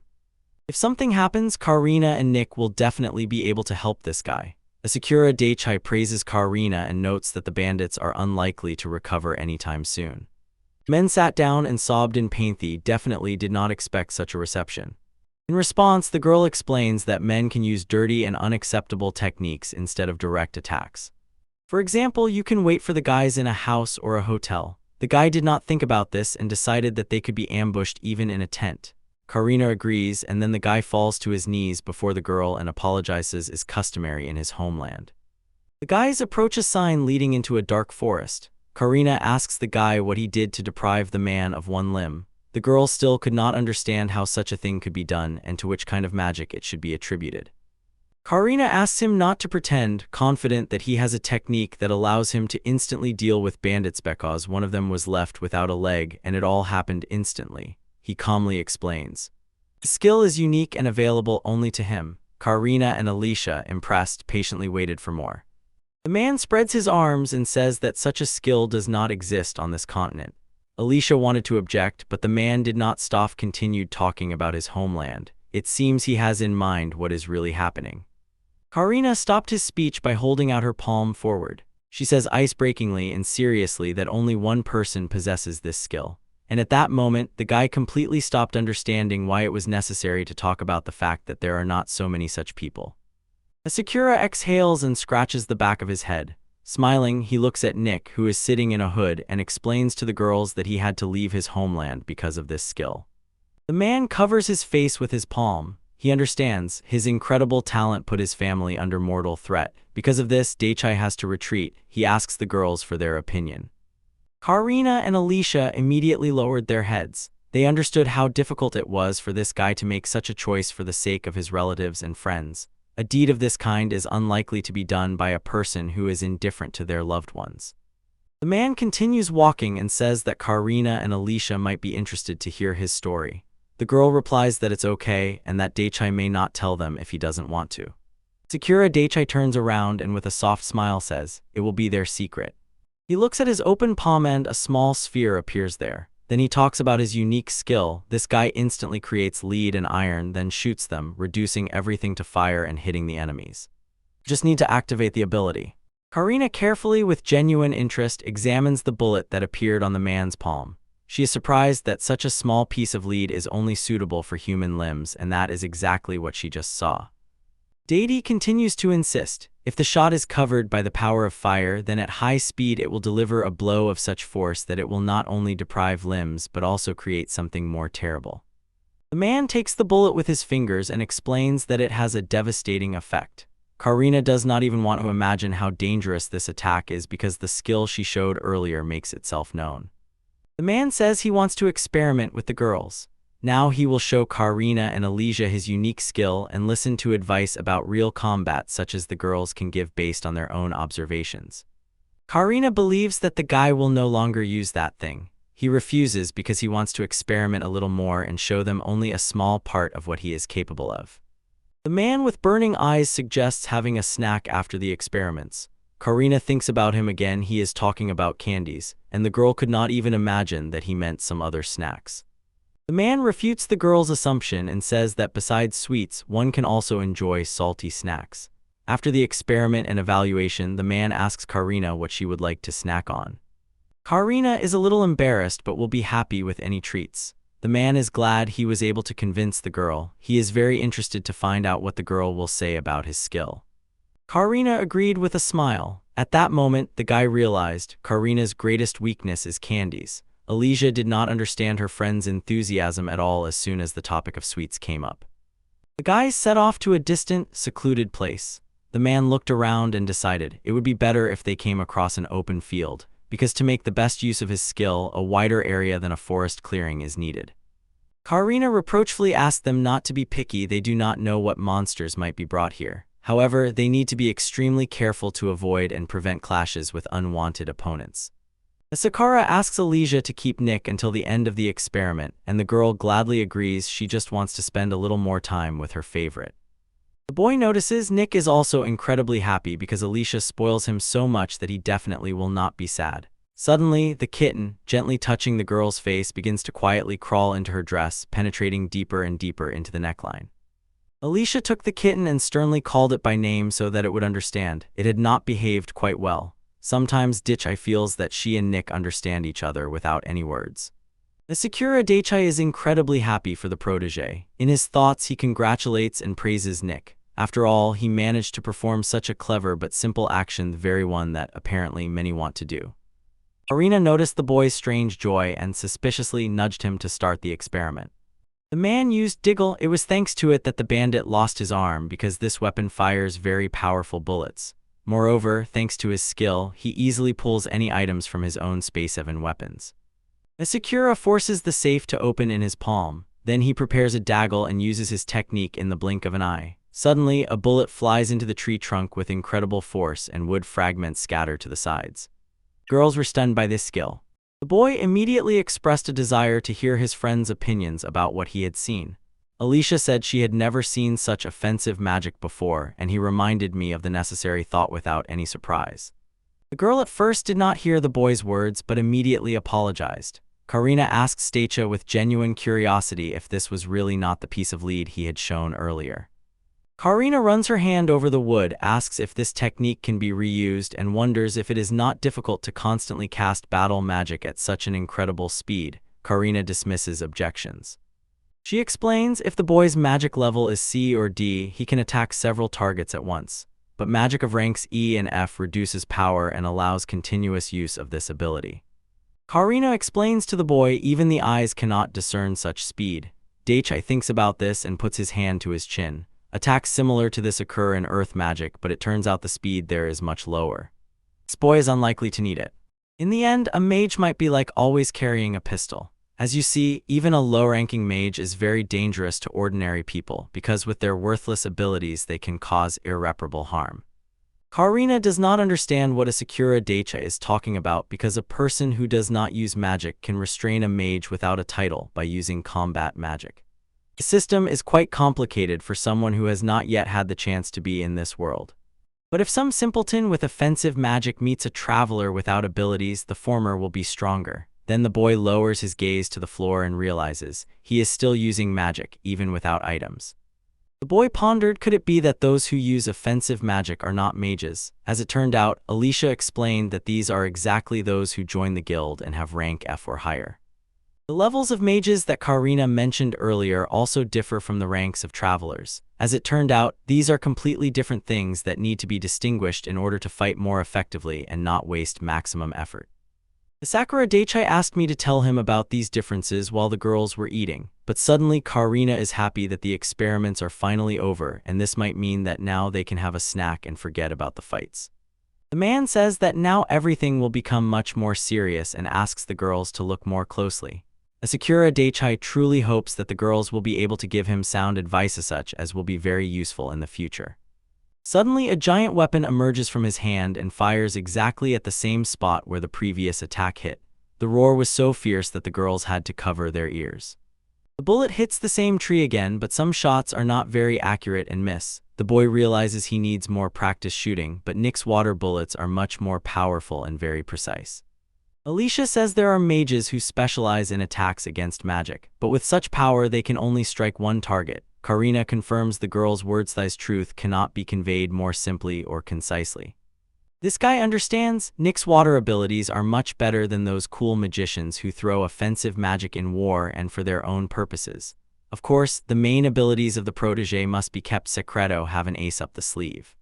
That guy wants to ask you something. He addresses the girls. Is it possible using offensive magic to shoot through this tree? Because no one except a high-class mage is capable of that. Karina thinks about this. If explosive flame or earth magic can hardly break a large stone, then breaking such a big tree is even more impossible. The task set by Asakura for himself is quite difficult. Karina returns to Alicia and asks her opinion. She says that if 3 people use earth magic with items and 1 uses earth's spiritual magic, then there is a chance. But besides that, a very accurate shooter is also needed. Compared to offensive magic, which appears when small spherical projectiles are cut out of water, this is a bit strange. High-class magic in this world is an extremely rare case, and it can only be encountered with great luck. Karina asked Daichai not to worry and also guessed that he was thinking of shooting at that big tree with something to keep showing his skills to the girls. With a quiet smile, the boy recalls his arsenal and realizes Nick's magic is now his main trump card. The guys decided to rest and have a snack. They spread out a table and settled in a clearing among the trees, savoring desserts resembling strawberry cupcakes, enjoying a rare moment of peace. The Sakura Daichai wants to clarify the question of mage ranks, but the girls ask to give them a chance to finally have a peaceful dinner after a long journey and a boring but very interesting demonstration of skills. The man reminds that he wanted to discuss one thing. The girls ask with interest and he explains. He plans to open a shop in this village. In his eyes is admiration and the girls patiently listen to his idea. The man wants to open a shop in this village. The girls start to speak each their own word in unison and it begins with this. Obviously, they did not expect to hear such a proposal from the man. Each of the girls had her own opinion about it. Karina does not like this idea very much. It seems too scary to her. She is sure that the guy will sell strange goods to the villagers again, because many people do not even know how to use strange products. Alicia, however, finds this idea very interesting. The difficulty was that this guy was listening to the speeches at the same time. Asakura asked to first review his action plan and the store layout before the head Klaus noticed him.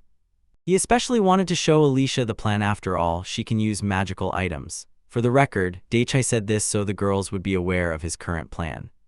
Sakura Daichai pulls matches and fire sticks out of the bag. The girls closely examine what these things are. They had never seen anything like this and were insanely eager to find out what it was for.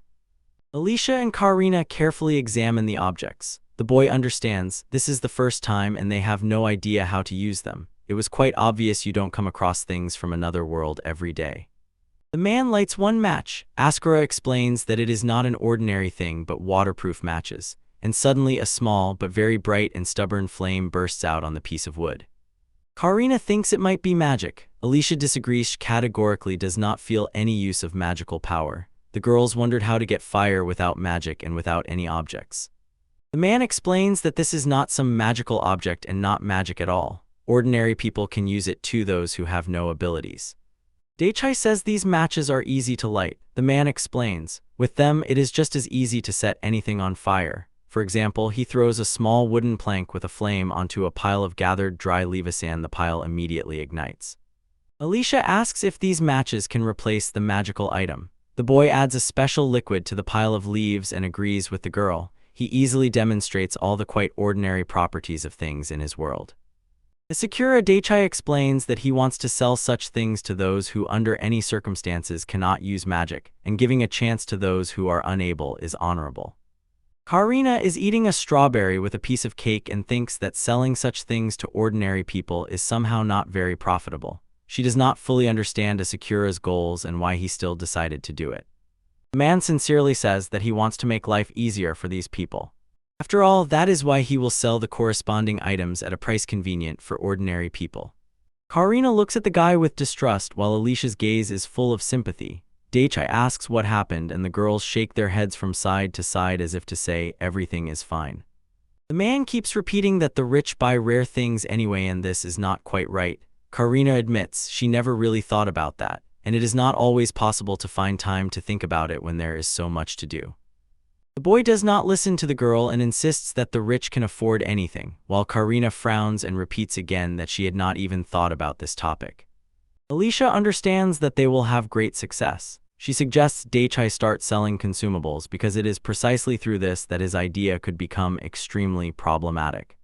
Sakura Daichai understands that there are currently no problems with the availability of goods, and Karina immediately recalls. He has a large warehouse, so the guy will definitely never have difficulties with the availability or quantity of any product.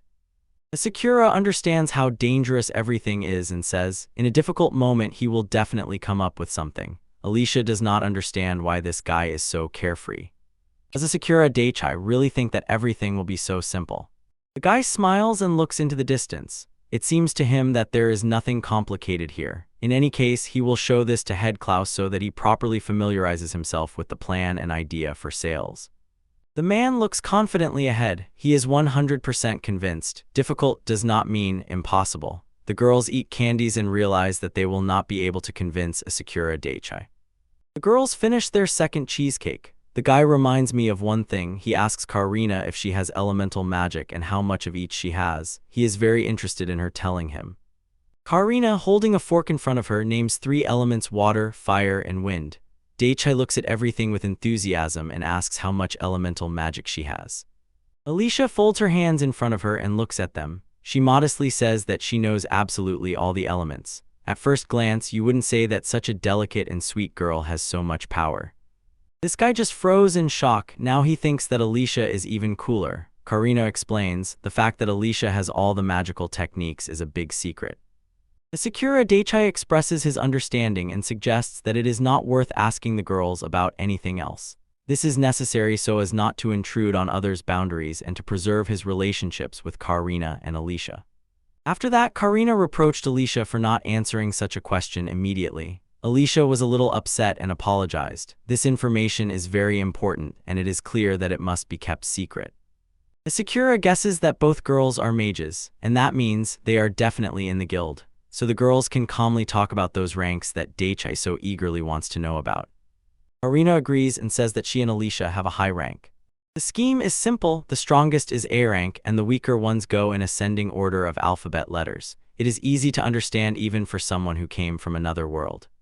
Sakura Daichai was shocked by the girls' level. He thought they were cool mages, but Sakura Daichai believed they had a low level, and this is exactly where he was very wrong. Everything turned out to be quite the opposite. The man says that Karina's appearance does not mean she is a skilled magician, because she even fought with the sacred royal monkey sword, not magic. Asakura did not immediately understand what was happening, so he asked for explanations. Karina says that she has rank and magic without artifacts and without wind magic. Daichai wonders, did Karina use magic during the fight with the royal monkeys? Karina explains this incident by saying that she simply put all her strength into the attack then. Karina needs time to use a lot of magic, and at that time she did not have such an opportunity. Karina recalls Asakura used wind magic and immediately wasted all the energy. It was an extremely unwise decision. After all, to fight for a long time, you need to properly distribute your strength. The boy apologizes. He says that the girl tried the ice cream. It tastes like whipped cream. The ice cream in the cup entices with its attractive, appetizing appearance. Karina notices that the boy has somehow become kinder and the ice cream looks almost too much like cream. The girl bites off a small piece and tastes it with a spoon and immediately melts with delight from the taste. At this time, Daichai asks if Alicia is also B rank. The girl explains she has no combat experience. Because she just saw Royal Monkey for the first time, she was frozen in shock. She couldn't even raise her hands.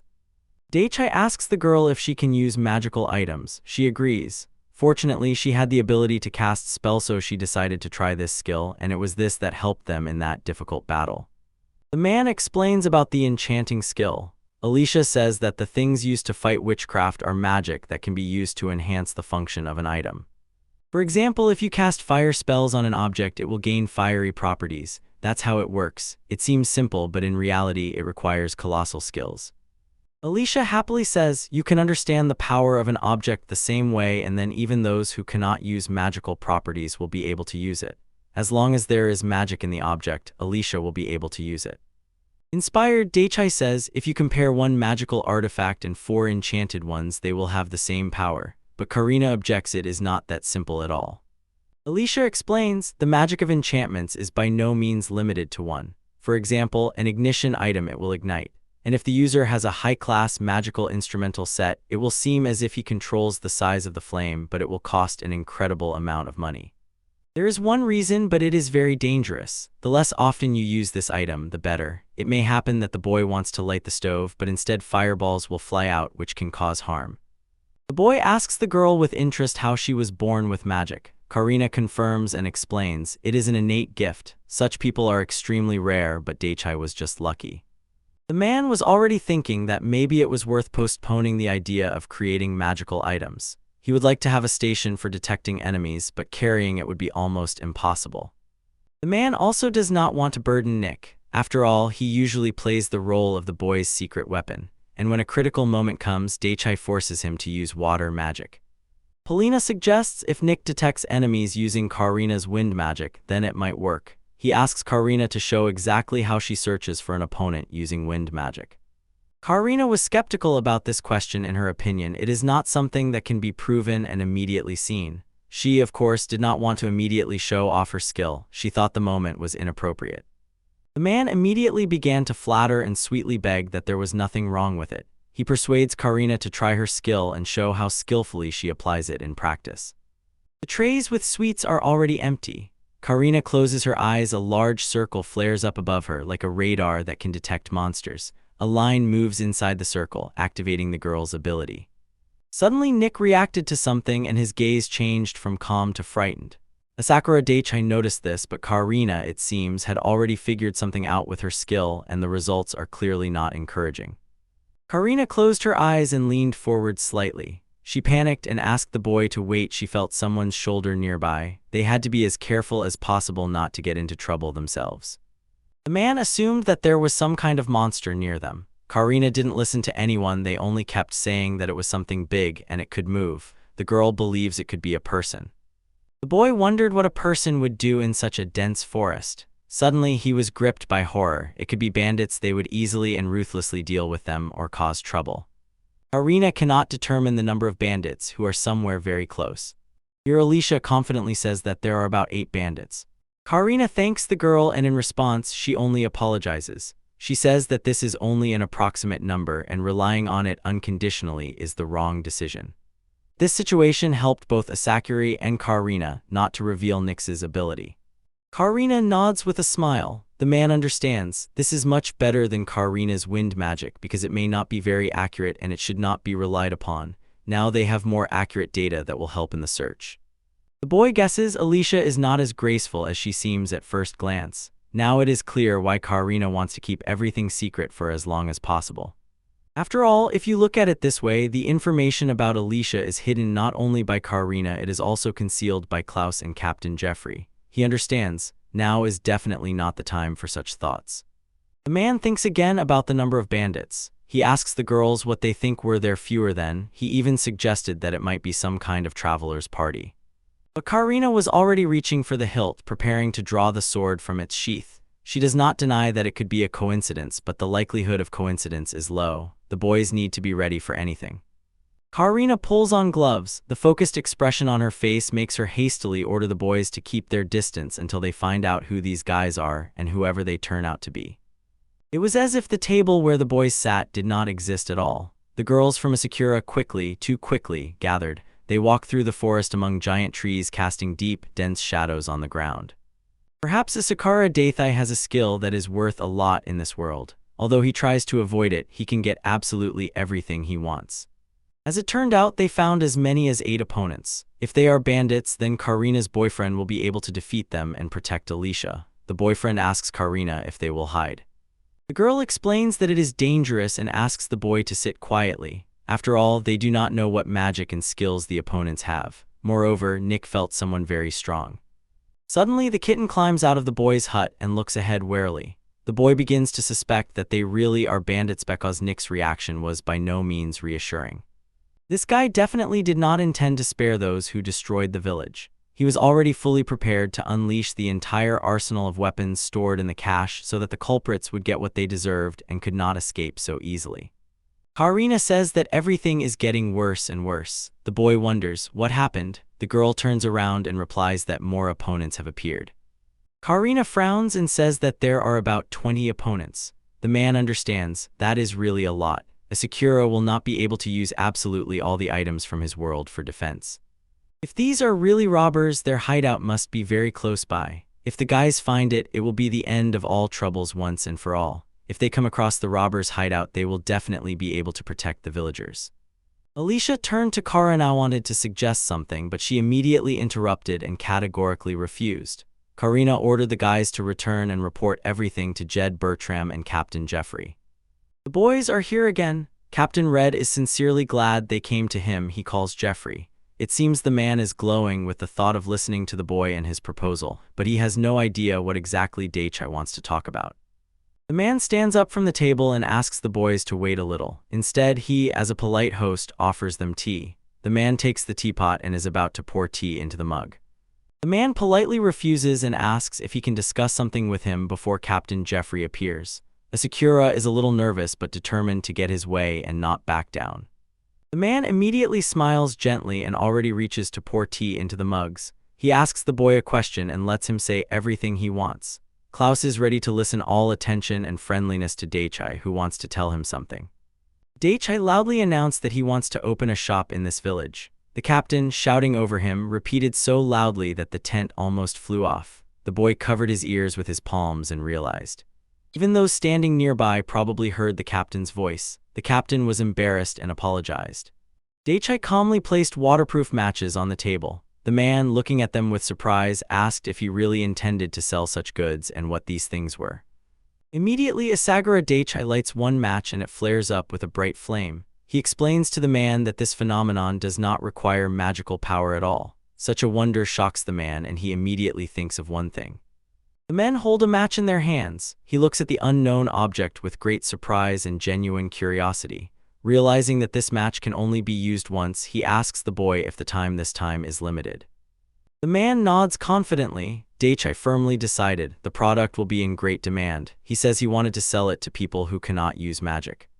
It is immediately clear the man was a little tense as soon as he heard that the boy intended to sell all the goods to the ordinary population. Captain Klaus asks how much such goods will cost in his shop.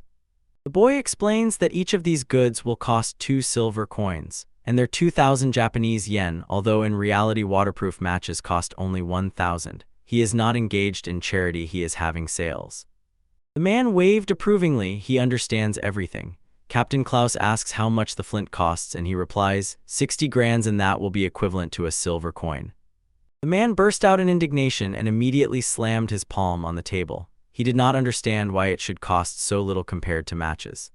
Asakura explains that matches easily ignite fire, moreover they are waterproof. The man suddenly turns around and goes to his locker, addressing Karina. A man pulls out some incomprehensible device. It looks more like a stone with a heavy metal handle. He asks Karina to start a fire using this object. Karina struck the metal object against the stone and immediately sparks flew out, igniting the paper lying on the plate. The paper began to burn and smoke quickly spread throughout the room. This guy understands everything. He is curious whether it is difficult to start a fire without matches. Asakura Daichai realizes more flint can be sold if the resident can start a fire by himself using flint and metal. Captain Klaus explains, sell the flint a little more expensive, and asks Asakura Daichai for his opinion on this idea. Still, the man decides to express his opinion about selling these unusual goods which do not need magic at all. Suddenly, he immediately remembers the sweet, smiling figure of that girl. She did not know how to use magic at all. Daichai refuses the man because he is firmly convinced he will sell the flint for 1 silver coin. An awkward silence hung between the man and the boy. Daichai understands it is not even worth competing with the man after all. Something was to be expected from the head of Klaus' company. The head of the company is Klaus the Golden Crane. He must be protected. Asakura was even a little embarrassed by this situation. It seemed to him that the man would either approve this matter, and it looked more like charity than trade, but the man stubbornly pursues his goal and waits for a response from the head of Klaus. Head Klaus understands everything and strokes his mustache with his fingers. He says that since Mr. Asakura speaks like that, he does not object to this matter at all, and now it turns out the man realized he failed to convince Daichai. The man takes out even more things. Among them is a rose figurine, a package with something incomprehensible, and a lighter. He wants to sell a few more goods that the boys have not seen yet. He says these products are for the rich and for royal persons. The man is very happy and asks what else is in the boys' assortment. Suddenly, Jeffrey's voice sounds at the entrance to the tent. He returned after a mission from Klaus.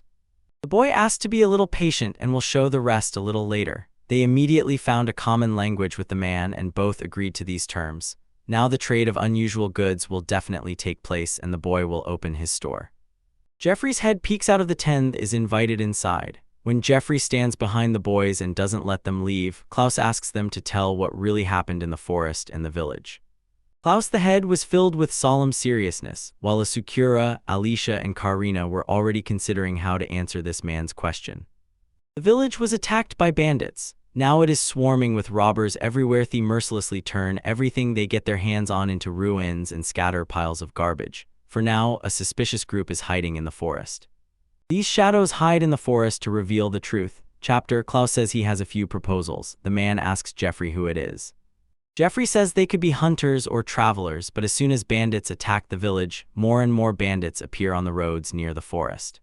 The probability that these are the same bandits is very high. One of those present suggested acting against this danger just as against robbers. Jeffrey fully supports this proposal. The man is waiting for orders and advises everyone to disperse and explore the forest from inside and outside. After all, first it is necessary to make sure that there is no danger there. Now this guy is wondering if all this caravan and the guards will be enough to overcome the bandits. Klaus says that of course he would like to organize the search, but he did not plan to divide the boys into groups. Jeffrey believes that Karina should have been involved in the search from the very beginning. Klaus understands that this is not a bad idea at all and agrees. The man immediately raises his hand. He also wants to join, insisting that in this case there will be no security issues. Alicia also wants to be part of all this. Head Klaus pointed a finger at the guys because the guy and Alicia are Klaus's guests. He cannot put them in danger, otherwise it will damage his reputation. Klaus apologizes. He is simply forced to refuse the guy. Then Karina decided to move on to the chapter. She believes that Alicia and that guy's participation in the search is a very good option. Karina began telling the leader that Mr. Asakura showed himself well last night in a fight with the Monkey King, but decided to keep silent about the exact technique he used during the battle. Karina continues to insist that, besides unusual types of weapons, Asakura also demonstrated mastery in high magic without attributes with destructive power. Beastly skills can cause colossal damage. And Miss Alicia, according to Karina, also has enough experience to be able to avoid danger. Chapter Claus turns to Karina and asks her opinion. Will the guests survive this fight? Karina says that Mr. Asakura has the most powerful firepower in the entire camp, and the guy has simply wonderful physical data. He will be able to break free from the enemy without problems. Suddenly, Alicia enthusiastically raises her hand and says that if necessary she can use magical ranged attack. After these words, Klaus and Karina agreed it's time to stop. Alicia, angry, suggested that Klaus would consider her a burden. Klaus immediately stated that he does not think so, and Karina asked Alicia to leave and abandon all fights for the sake of protection. Alicia slowly lowers her palm down and looks at herself sadly. Asakura begins to guess from the reactions of others that Alicia has a certain status. Perhaps she is from an aristocratic family. Headcloth closes his eyes and gives the go-ahead to all the guys at once. He orders the guys to avoid fighting as long as possible. Safe return home is their main priority. Klaus says that Jeffrey will be on standby and Karina will have to lead the search team and asks to pass him the choice of the rest of the people. Now it is extremely important to select those who are needed for this job. All the guys agreed and understood the instructions. The ash from the burned paper burned out on the plate and the smoke stretches high up. The guys are already leaving the camp. Karina says that there are only 5 people in their search group. Karina is the captain of the squad. Besides Mrs. Alice and Daichai, there are 2 more guys from the guard. The commander says he will tell the other 2 that Nick is an expert in magic without any attributes. Asakura, without any exaggeration, believes that Karina can really be reliable in this matter. The girl definitely has all the necessary qualities in sufficient quantity specifically for this case. Karina sincerely thanks the boy and says, some people still shouldn't know what abilities Asakura has and what level of magic he uses. Karina turns around and looks gently at the boy, raises her hand to her chin, and notices that people are behaving very amusingly. Asakura is completely confused by her facial expression and words, so he decided to be more careful considering Karina's remark. Karina thoughtfully squinted. She closed her eyes and said it would be good to somehow disguise Asakura's unique technique. The man cannot understand how his skill is already disguised and that that's all, nothing more is needed. He says he will think about it while he and the boys get there. Meanwhile, Karina continues to ponder and suggests various options. It is quite possible to use some kind of cold weapon, for example, a katana or something else. Karina calls Denny's and Frida. They were standing nearby and later noticed the girl's voice. She called them and said they have work. Denny's sharply turned to Karina and looked at her with complete ignorance, called her lady, and asked what happened. Frida noticed. Karina is wildly excited and she herself wondered what had happened. Frida and Dennis are 2 young people. The girl has her hair tied in a ponytail and the boy has a rather unusual and memorable appearance.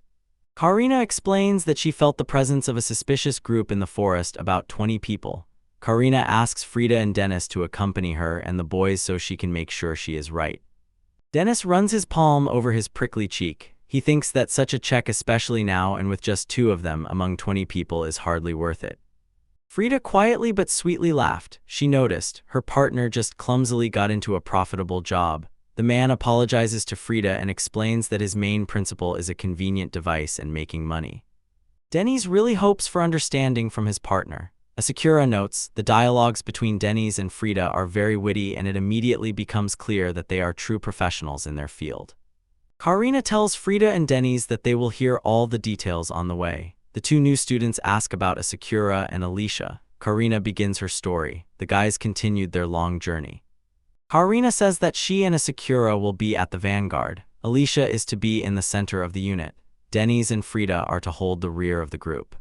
Denny loudly called the man. He was surprised that although people around insist Mr. Asakura is an ordinary merchant, he has combat skills. Asakura's gesture also caught him off guard. Daichai did not understand why the man did not hear his position, but the guy only smiled wryly and said that he was a bit uncomfortable calling it combat skills, because in fact the fight with the Monkey King last night was already his 2nd in a row. Suddenly the man shouted loudly that the victory over the royal monkeys in the 2nd battle was a sign of his talent. He pats Asakura on the back approvingly. The man asked me to stop calling him Mr. because he is not at all thrilled with all these formalities. He said that I should just call him Asakura or Daichai. He declared that he understood everything and advised to just call him Daichai. The man put his hand on the guy's shoulder and set off on the road. Denny's once heard that Daichai was going to the city to open a shop there. Now the man is looking for confirmation of these rumors and asks Asakura about it. The man confirms Denny's suspicions. He says that although this is his main goal, he still does not know whether he will stay there or not. Denny's believes that Karama is a good option to start a trading business. There is a large population here, and it is an important strategic point on the trade route that connects the capital and the port. Asakura is very pleased with such useful information. He sincerely thanks the man for his help. Dennis suddenly offers to escort her to Kurama Daichai. Dennis has his own view of the situation. He hoped that when Daichai reaches the village of Takura, he would start selling rare goods from abroad. Asakura now understood everything. In fact, he was going to open a small kiosk immediately after the search operation was completed. Daichai says that he just wanted to try exchanging things not from this country. Danny immediately got surprised and asked that guy about the unusual car he was going to sell. Asakura Daichai explains that his product can allow you to start a fire. Danny nods approvingly. He had already heard rumors about something similar, but this guy shattered his expectations. Daichai lights one of the waterproof matches again. The flame flares up sharply, not making anyone wait long. Danny watches this wonder intently and with eyes full of admiration, does not believe that such a thing can be done without magic. Frida was also surprised by such an unusual trick. Karina turns to the guys and orders them to line up. They are already approaching the place where Karina recently felt the presence of 8 people. They approached closer to the forest. When the guys asked if Karina felt anything in this place, she shook her head sharply from side to side. But despite this, none of the guys can relax. They must stay alert and vigilant. Dennis, to cheer up the guys, took a completely ridiculous pose, legs stretched up, lying as if he was broken. He turned to Karina and said that she was too fussy, then tried to assure everyone that he is always ready for a fight. No one reacted properly to Dennis's maneuver, and in this position, he inspired no confidence. Asakura Daichai stepped forward, and as soon as Nick sharply pulled himself out of the hoodie, the sensing dog felt someone's presence. It plunged its sharp claws into the fabric of the hoodie and sharply turned its head toward the source of the sensations. Asakura understands the opponents are 3 hours away. The guy thinks that if Nick found someone using wind magic, then they need to be much more careful from now on. Daichai thinks about how to hint this to the rest of the guys. Suddenly, Alicia's voice sounds behind Asakura. The girl points her finger straight ahead and, looking intently, says that about 5 kilometers in the indicated direction there are 3 people. Asakura exhales with relief. He is glad that he did not have to rack his brains about how to tell the guys about the strangers. Daichai realizes that they are very close now, so he takes binoculars out of his pocket. Dennis, with surprise and a little confusion, asks what the object he is holding is and envies his eyes. Daichai explains. These are binoculars to see what is happening far away. Dennis, again with surprise and a little confusion, asks what exactly is happening far away. The man hands it to Dennis and suggests looking through it together. He pauses for a moment and raises the binoculars to his eyes. Immediately, he screams in amazement. All the things that were far away suddenly became very close. At that moment, Daichai turns to Karina and whispers that he saw something flickering among the bushes. The binoculars helped him. Daichai points to Dennis, who still tries with curiosity to see the world around him through the device that was new to him. The man says he was just looking around and almost accidentally noticed the glitter. Everything happened thanks to Nick's instinct. Karina closes her ice ready to give another command to her team. She reports that an unknown group is less than 2 kilometers away from them. The boys do not know any details yet, so they need to expand the search area. Dennis looks through binoculars at Karina. He is sure that in a dangerous situation, Miss Karina should be expected to exercise extreme caution. Frida is also very proud of Karina and confirms his words with an approving nod. Karina returns to Alisa and says she relies on her. The girl is full of determination, ready to follow the squad captain's orders. Physical enhancement activates. Karina urges the guys to prepare for battle. Frida and Dennis take up their shields. Karina asks Asakura Daichai to take off her shield too. Suddenly, Asakura throws forward a huge shield. It easily covers his entire body. All the boys are surprised by the shield's large and rather unusual size. Karina leaves a comment. She believes it is much better to buy a simpler shield than this one. Alicia even got inspired. She is convinced such a sturdy shield is a great solution because then you can turn freely and swing in all directions. The boys recovered a bit. Alicia began drawing a map of the area on the ground with a branch. She says the cave is 2 kilometers from them. It is in this cave that an unknown group hides people or something similar to were-creatures. Alicia is terrified. She feels that there are definitely more than 50 people in the unknown group. There is even a possibility that there are over 60 of them. The guys react to what Alicia said in completely different ways. The girl says that this is all she managed to feel, but it will be very difficult to find out anything new further on an unknown group is sitting inside the cave. Dennis concludes that this is more like an underground organization doing shady business in a cave. One can ask before making hasty conclusions, but everyone agreed that it looked extremely suspicious. Karina says that the information from Alicia is more than enough and shows her to back off. Sukara feels she and the boys are behaving too cautiously. After these words, Frida and Dennis exchange glances. After a brief silence, they throw their heads back. Dennis, covering his eyes with his palm, says that there are werewolves in the group, and Frida just as calmly explains, werewolves have a very good sense of smell, maybe it is already reaching their location. Dennis says the best thing now is to retreat and return with more similar data, but they must not let anyone back in without any, even the slightest, information. Frida says that the way they estimated the approximate number of group members and found them shelter is already praiseworthy. Frida and Dennis burst into loud laughter. They believe, even for such a meager portion of information, they will receive a special reward. Sora Daichai scratched his cheek with a finger uncertainly, thoughtfully. He understood everything the boys wanted to convey to him. Dennis approaches Daichai from behind and touches his shoulder with his palm. He asks the boy if he knows what is most important for safety. Asakura tells the man to tell him about it. Then Dennis, winking, talks about honesty. Asakura Daichai immediately recalls his speeches and stories that he is from somewhere far away, that he is going to relatives, and that at home he is paid in silver. The man with a strange smile on his face thanks for the advice. Now he knows the whole point. Harina returns to Daichai and says they are already leaving. Frida blows the boy an air kiss and insists how much she loves honest boys. Asakura was a little embarrassed and slightly blushed. Dennis immediately flew up to him and hit him in the side of the face with his elbow, bombarding him with questions about whether he had fallen in love. The man left the sensor under the trunk of one of the large trees before leaving. The boys came to the camp. Asakura could not believe his eyes. After all, before they left, the whole camp was buzzing with life, and now in its place was only an empty field. Karina says that supposedly all the people have already moved to Davni. The camp participants are gradually transferring their belongings to the neighboring village. Karina notices that the peasants are just staring at the stranger. The man wonders where all the bandits have gone and what they will do if they suddenly return. Karina explains neither she nor the group has any goal to fight with criminals, so everything must be properly arranged. Dennis says that there are many guards here who can stop the attack, and the combat power of the guys in the group is at a sufficient level, so in any case the victory will be theirs. Since the envoy has already been sent to the Order of Knights with a message, his task is to stay in the village and distract the enemy until the knights arrive.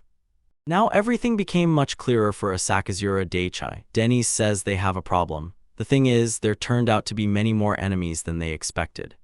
Frida suggests asking the villagers for help but is not sure if they will believe them. Karina shifts her gaze to the tent and thinks everything must be reported first. Soraka begins to understand that this is exactly how they camp here and tells Karina about it, but in response she says that, essentially, they now have no other choice.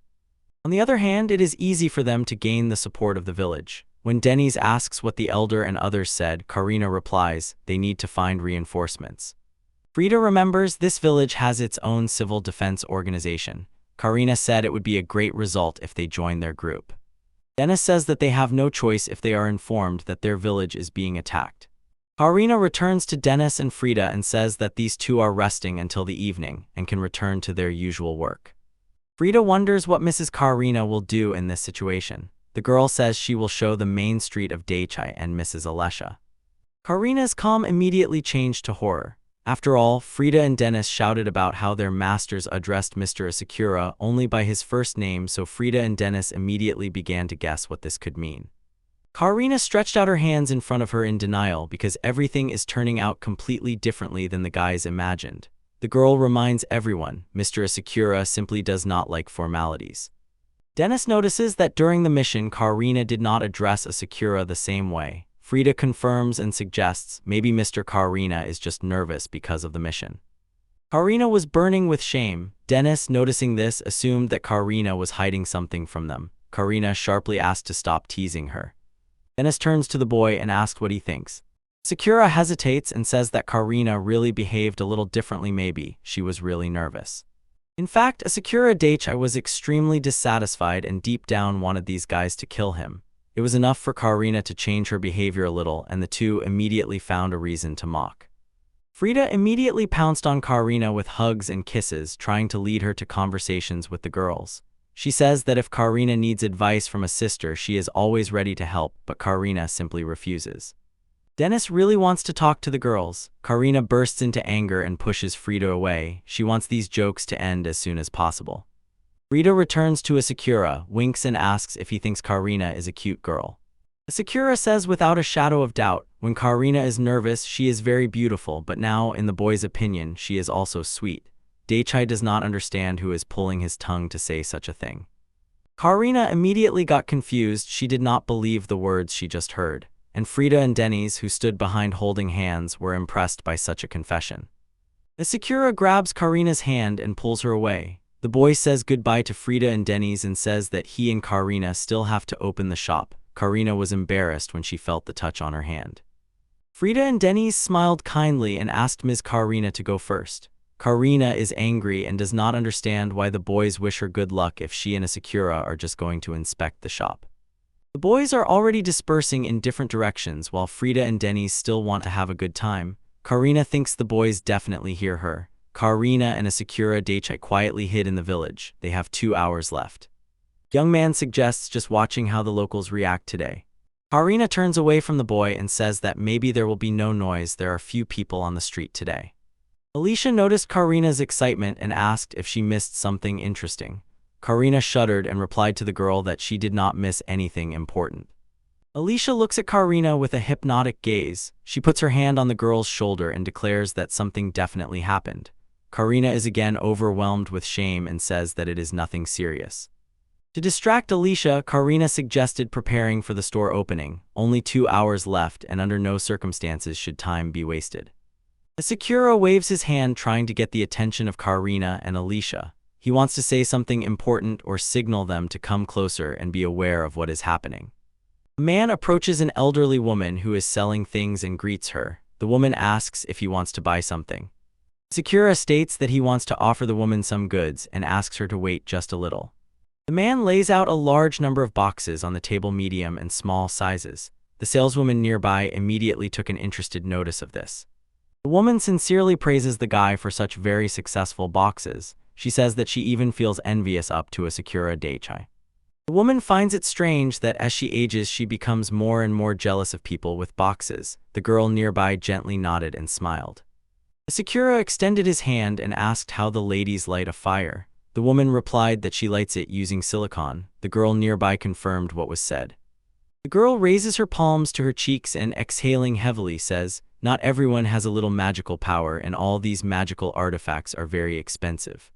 Then Asakura smiled. Then he offered the girl and the woman to buy a cheap tool with which they could easily light a fire without using magical power. The woman could not hide her surprise, and then Daichai took one of the matches from the packet and asked the woman to give him her palm. With a confident hand, Asakura guided the woman's palm, which held the match, along the box. The spark instantly flared and threw the girl and the woman into incredible shock. People around immediately noticed this situation. Many could not understand what exactly the tool was that lit the flame without resorting to magical items. They looked at each other in amazement and tried to unravel the secret of this action. Karina and Alicia were glad that the product was finally starting to be in demand and gaining popularity. Asakura, confidently keeping the tone, understood his business had just started and this was only the first step to great success. Asakura spreads his arms to the sides, trying to calm the customers who appeared. He urges them to remain calm, assuring that he has enough matches for everyone and no one will be left without goods. The man says he hands out the lists in order, so there's no point in pushing. People crowded around the counter, trying to get the unusual item, one that would allow them to start a fire without magic. The girl received a box of matches, lit one end, froze in incredible amazement. She couldn't believe that now she could start a fire without magic, feeling how such a simple action became possible thanks to the strange matches. Asakura Daichai brings a large tub of firewood and embers. He shows the girl the ignition, from which the flame easily spreads to the logs, but this thing is single-use. The girl nods in response. Asakura understands. She has not yet fully grasped the principle of ignition. The boy asks to be given the chance to show how it works. Daichai lights a match and throws it onto the wood he has just soaked with fuel. Flame spreads across all the tables. None are missed. Everyone around was amazed. They had never seen anything like this before. One of the men noticed how the flame spread insanely fast and effortlessly to the wood, surprised by the speed and power of this phenomenon. Sakura says that buyers have already noticed. You can light a fire with matches even without magic, and with the help of an incendiary substance, even the smallest flame easily spreads, and this means it can be used to ignite any firewood. Barely with a hint of regret, he reminds, his products have a small flaw. All items are disposable. The words immediately caused clear disappointment among buyers, and some even expressed dissatisfaction upon realizing that the goods cannot be reused. Sakura barely smiles and announces, a box of 25 matches costs 2 silver coins. He emphasizes the quality of the product, thinking the price will be attractive to customers. In the fiery box there are as many as 60 items, and it costs only 1 silver coin. The handrails were extremely surprised. Sakura recalls the words of leader Klaus, the residents' reaction will be exactly like that. The man loudly and enthusiastically addresses the residents, asking if they will buy the goods. His voice is full of confidence and energy. He waits with a smile for the answer, ready to continue trading immediately. In the crowd, a gloved hand suddenly rises. A young girl with a determined expression on her face declares that she wants to buy both products. All eyes turn to her and she confidently awaits a response.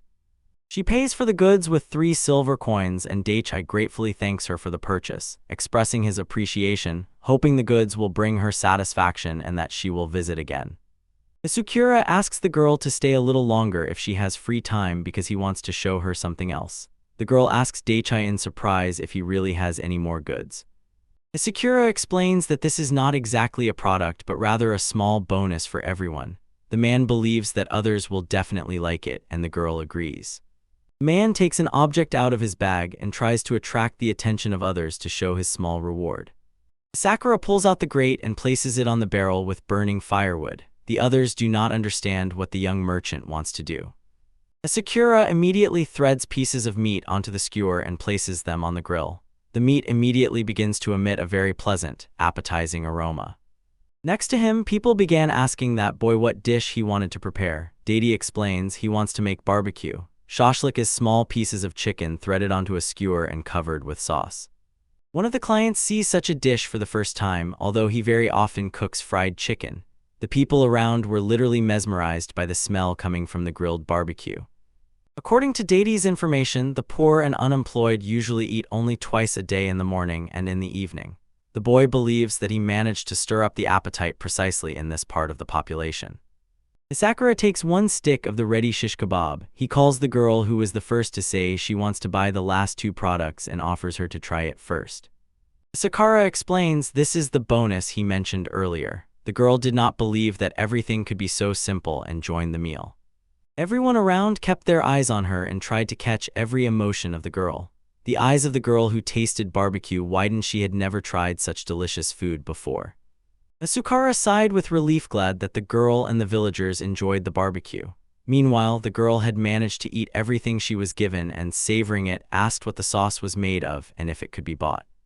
People around, watching what was happening, involuntarily swallowed their saliva. Their appetite surged, and they could no longer take their eyes off how everything was unfolding.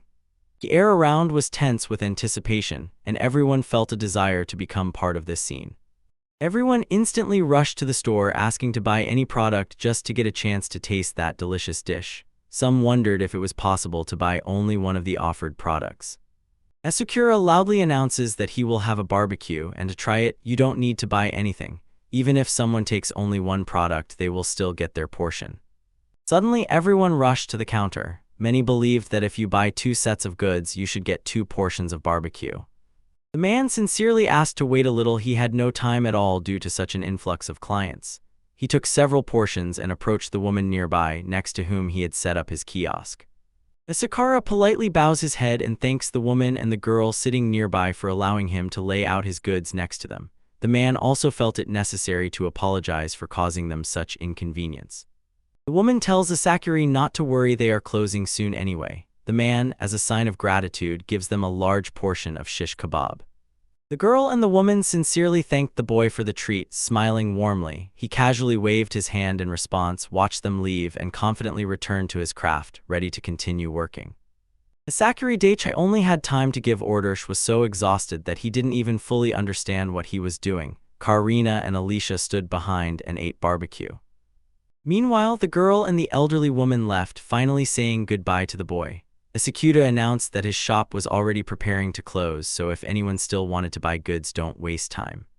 Suddenly, adult men approach the counter from the side. They mockingly notice the boy is doing well. They greedily eye how he dominates all the sales and are enviously ready to work the same way. The man understands most likely they are just threatening like that, and here the man asks if Asakura can give him some chicken for free.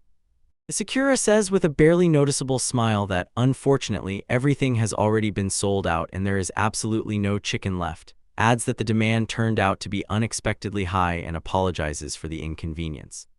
The men immediately got angry. They started clicking their tongues and insulting the boy. One of them shouted that he saw Asakura hide the just-eaten chicken in his bag. The man bows to the waist and tells the men that the shop is closing. He insists tomorrow he and his goods will be in the same place so the men can come and buy the necessary things tomorrow. They believe that such an attitude towards clients is completely unacceptable and are convinced they just need to teach Asakura how to conduct business properly. Suddenly, two of the newcomers approached the boy, but the sword blocked their way right in front of their noses. Karina stood between the men and Asakura. She glanced at the newcomers as if ready to break them with her gaze. One of the men poked her side with a finger and spoke to her, assuring that she had nothing to do with this matter. The man thinks she should back off, otherwise she will suffer. The man with the eye patch understands the complexity of the situation because there is a mage in front of them in the classroom. On Karina's little finger are two key rings with the letters B and C. The men are stunned by such a meeting, and Asakura still doesn't understand what is happening right now. Men treat Karina like a lady and ask what she wants if she has nothing to do with this. Karina calmly explains that she is the bodyguard of this guy. Her cold gaze, like a blade, pierces to the bone, and the men involuntarily tense up. They feel her unwavering determination and invisible threat. One of the men frowns, turns to Karina, and asks if she really thinks she can handle 4 grown and experienced people. The girl grins, tilts her head to the side, and because of this, men get even more scared, and she says that she absolutely must not be underestimated, otherwise you will regret it a lot later. The men looked back, realizing they would not be able to deceive this boy and his guards. Accepting the situation and understanding that all the goods had already been sold, they gathered to leave, glancing once more carefully at the boy and Karina at the end. A voice was heard from the side. Who knows what happened? As it turned out, a man with distinct facial features and a scar was sitting a little higher. He asked what problems these people had. One of them joyfully recognized Alan and, noticeably enlivened, admitted he was surprised to see him here. He could not understand how his friend could have been in this place all this time. Alan says he can help with the problems the guys have. The man slyly smiles and says he will be very grateful to Alan. The man returns to Karina with a mocking smile and asks if she has changed her mind about leaving the boy seller. He says that people like him usually do not succeed and wonders how much longer she plans to put up with him. Karina frowns slightly, looks at the man, but does not hurry to answer. Karina looked closely at Asakura as if waiting for him to make a decision. He, a little embarrassed, immediately began to apologize and explain that all the goods had already been sold out and nothing was left in the warehouse. The men flew into a Ragath. Treatment seemed unacceptable and humiliating to them. The patients were already finished, so now they demanded only one thing, a meeting with Asakura to deal with him properly and set everything straight. Asakura covered his mouth with his hand and pretended that these men misunderstood everything. Daichai mockingly says he is just taking the group of men for fools, but the men were already on edge. He were consumed by bitterness. They unanimously decided that the merchant must make ends meet as soon as possible. A pack of angry men gathered on the street. One of them had a huge scar across his entire face. They stood and looked at the boys, the dark-haired one and the blonde girl. Her hair was tied in a ponytail with a flower tucked into the hairstyle. Another girl named Alicia Heartland was holding a cat in her arms, the owner of which was a boy named Daichai with dark hair. The girl was in a cheerful mood, gently pressing the knitted cat to herself and waving its paws. The man with a scar on his face, Alan, raised his hand, closed his eyes, and asked the boys why they were silent. The blonde guy stood before the boys and turned to Alan. He said the boys were wrong if they did not appreciate their strength. Now they needed to punish them. The girl with a flower in her hair, Karina, and Daichai grimaced at what they heard. Alan replied to the blonde man, who suggested punishing the boys, that he does not understand why he himself has not punished them yet. Alan believes that the man is simply afraid of Karina and Daichai. From what they heard, all the men from Alan's gang gaped and burst out laughing loudly. The blonde man with a nervous, trembling index finger loudly croaked at Karina that he was just careful with her because she was a mage of B class. Karina stood with a completely calm face and looked at her own hands. Men from Alan's gang and Alan himself, who moments ago could not hold back laughter, froze in place in the same poses in which they were laughing, shocked by what they heard. A creepy smile appears on Alan's face, and he says he was inattentive, he could not guess who they were. Alan dashed from the spot, his hand reaching for the weapon on his belt, a sword. He moved toward Karinza and Daichai and declared that not only Karina had the status of a mage here. The men from the gang echoed Alan. Alan and the rest of the men from his gang, with crooked smiles on their faces, drew sabers and moved toward the guys. They warned them about the upcoming fight. Karina and Daichai took combat positions. They were ready to attack. Karina ordered Daichai to be careful. Daichai said that 2 armed men were coming toward them from the front and 1 more from behind, and that this was most likely a mage.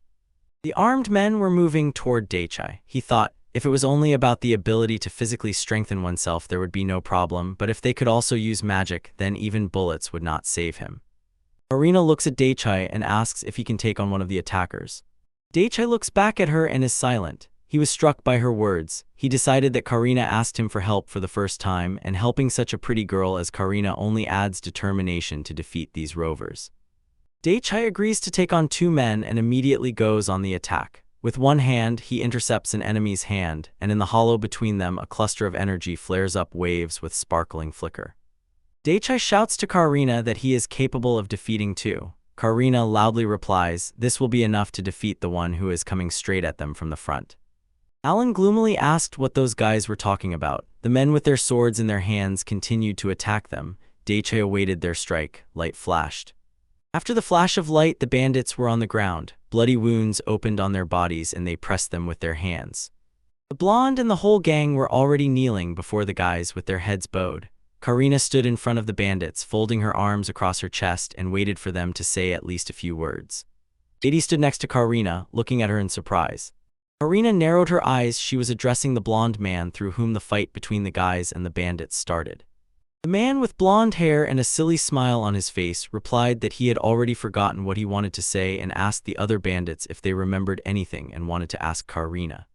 The other men nervously waved their hands. They had no questions.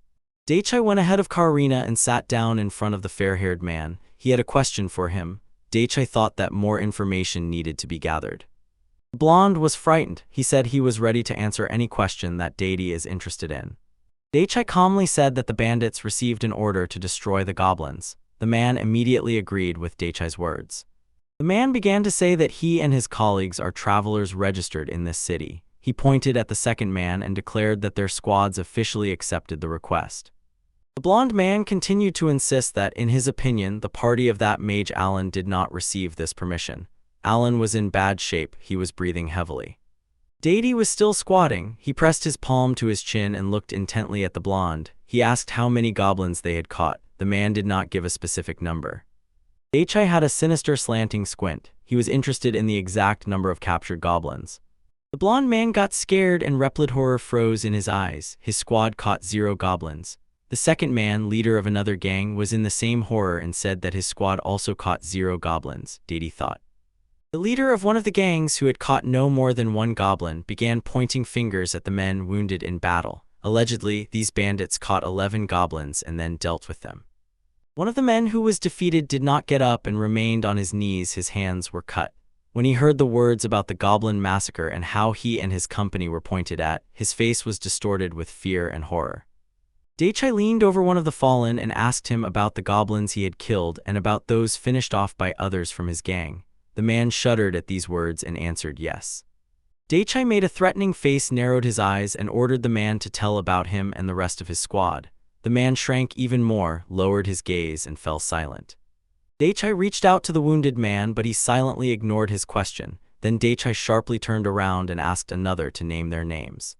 The man with the eye patch and mustache, Daichai addressed him. The man with the blindfold did not immediately understand that he was being addressed. Then Karina intervened and said that the man with the blindfold should tell about the members of the wounded man's squad.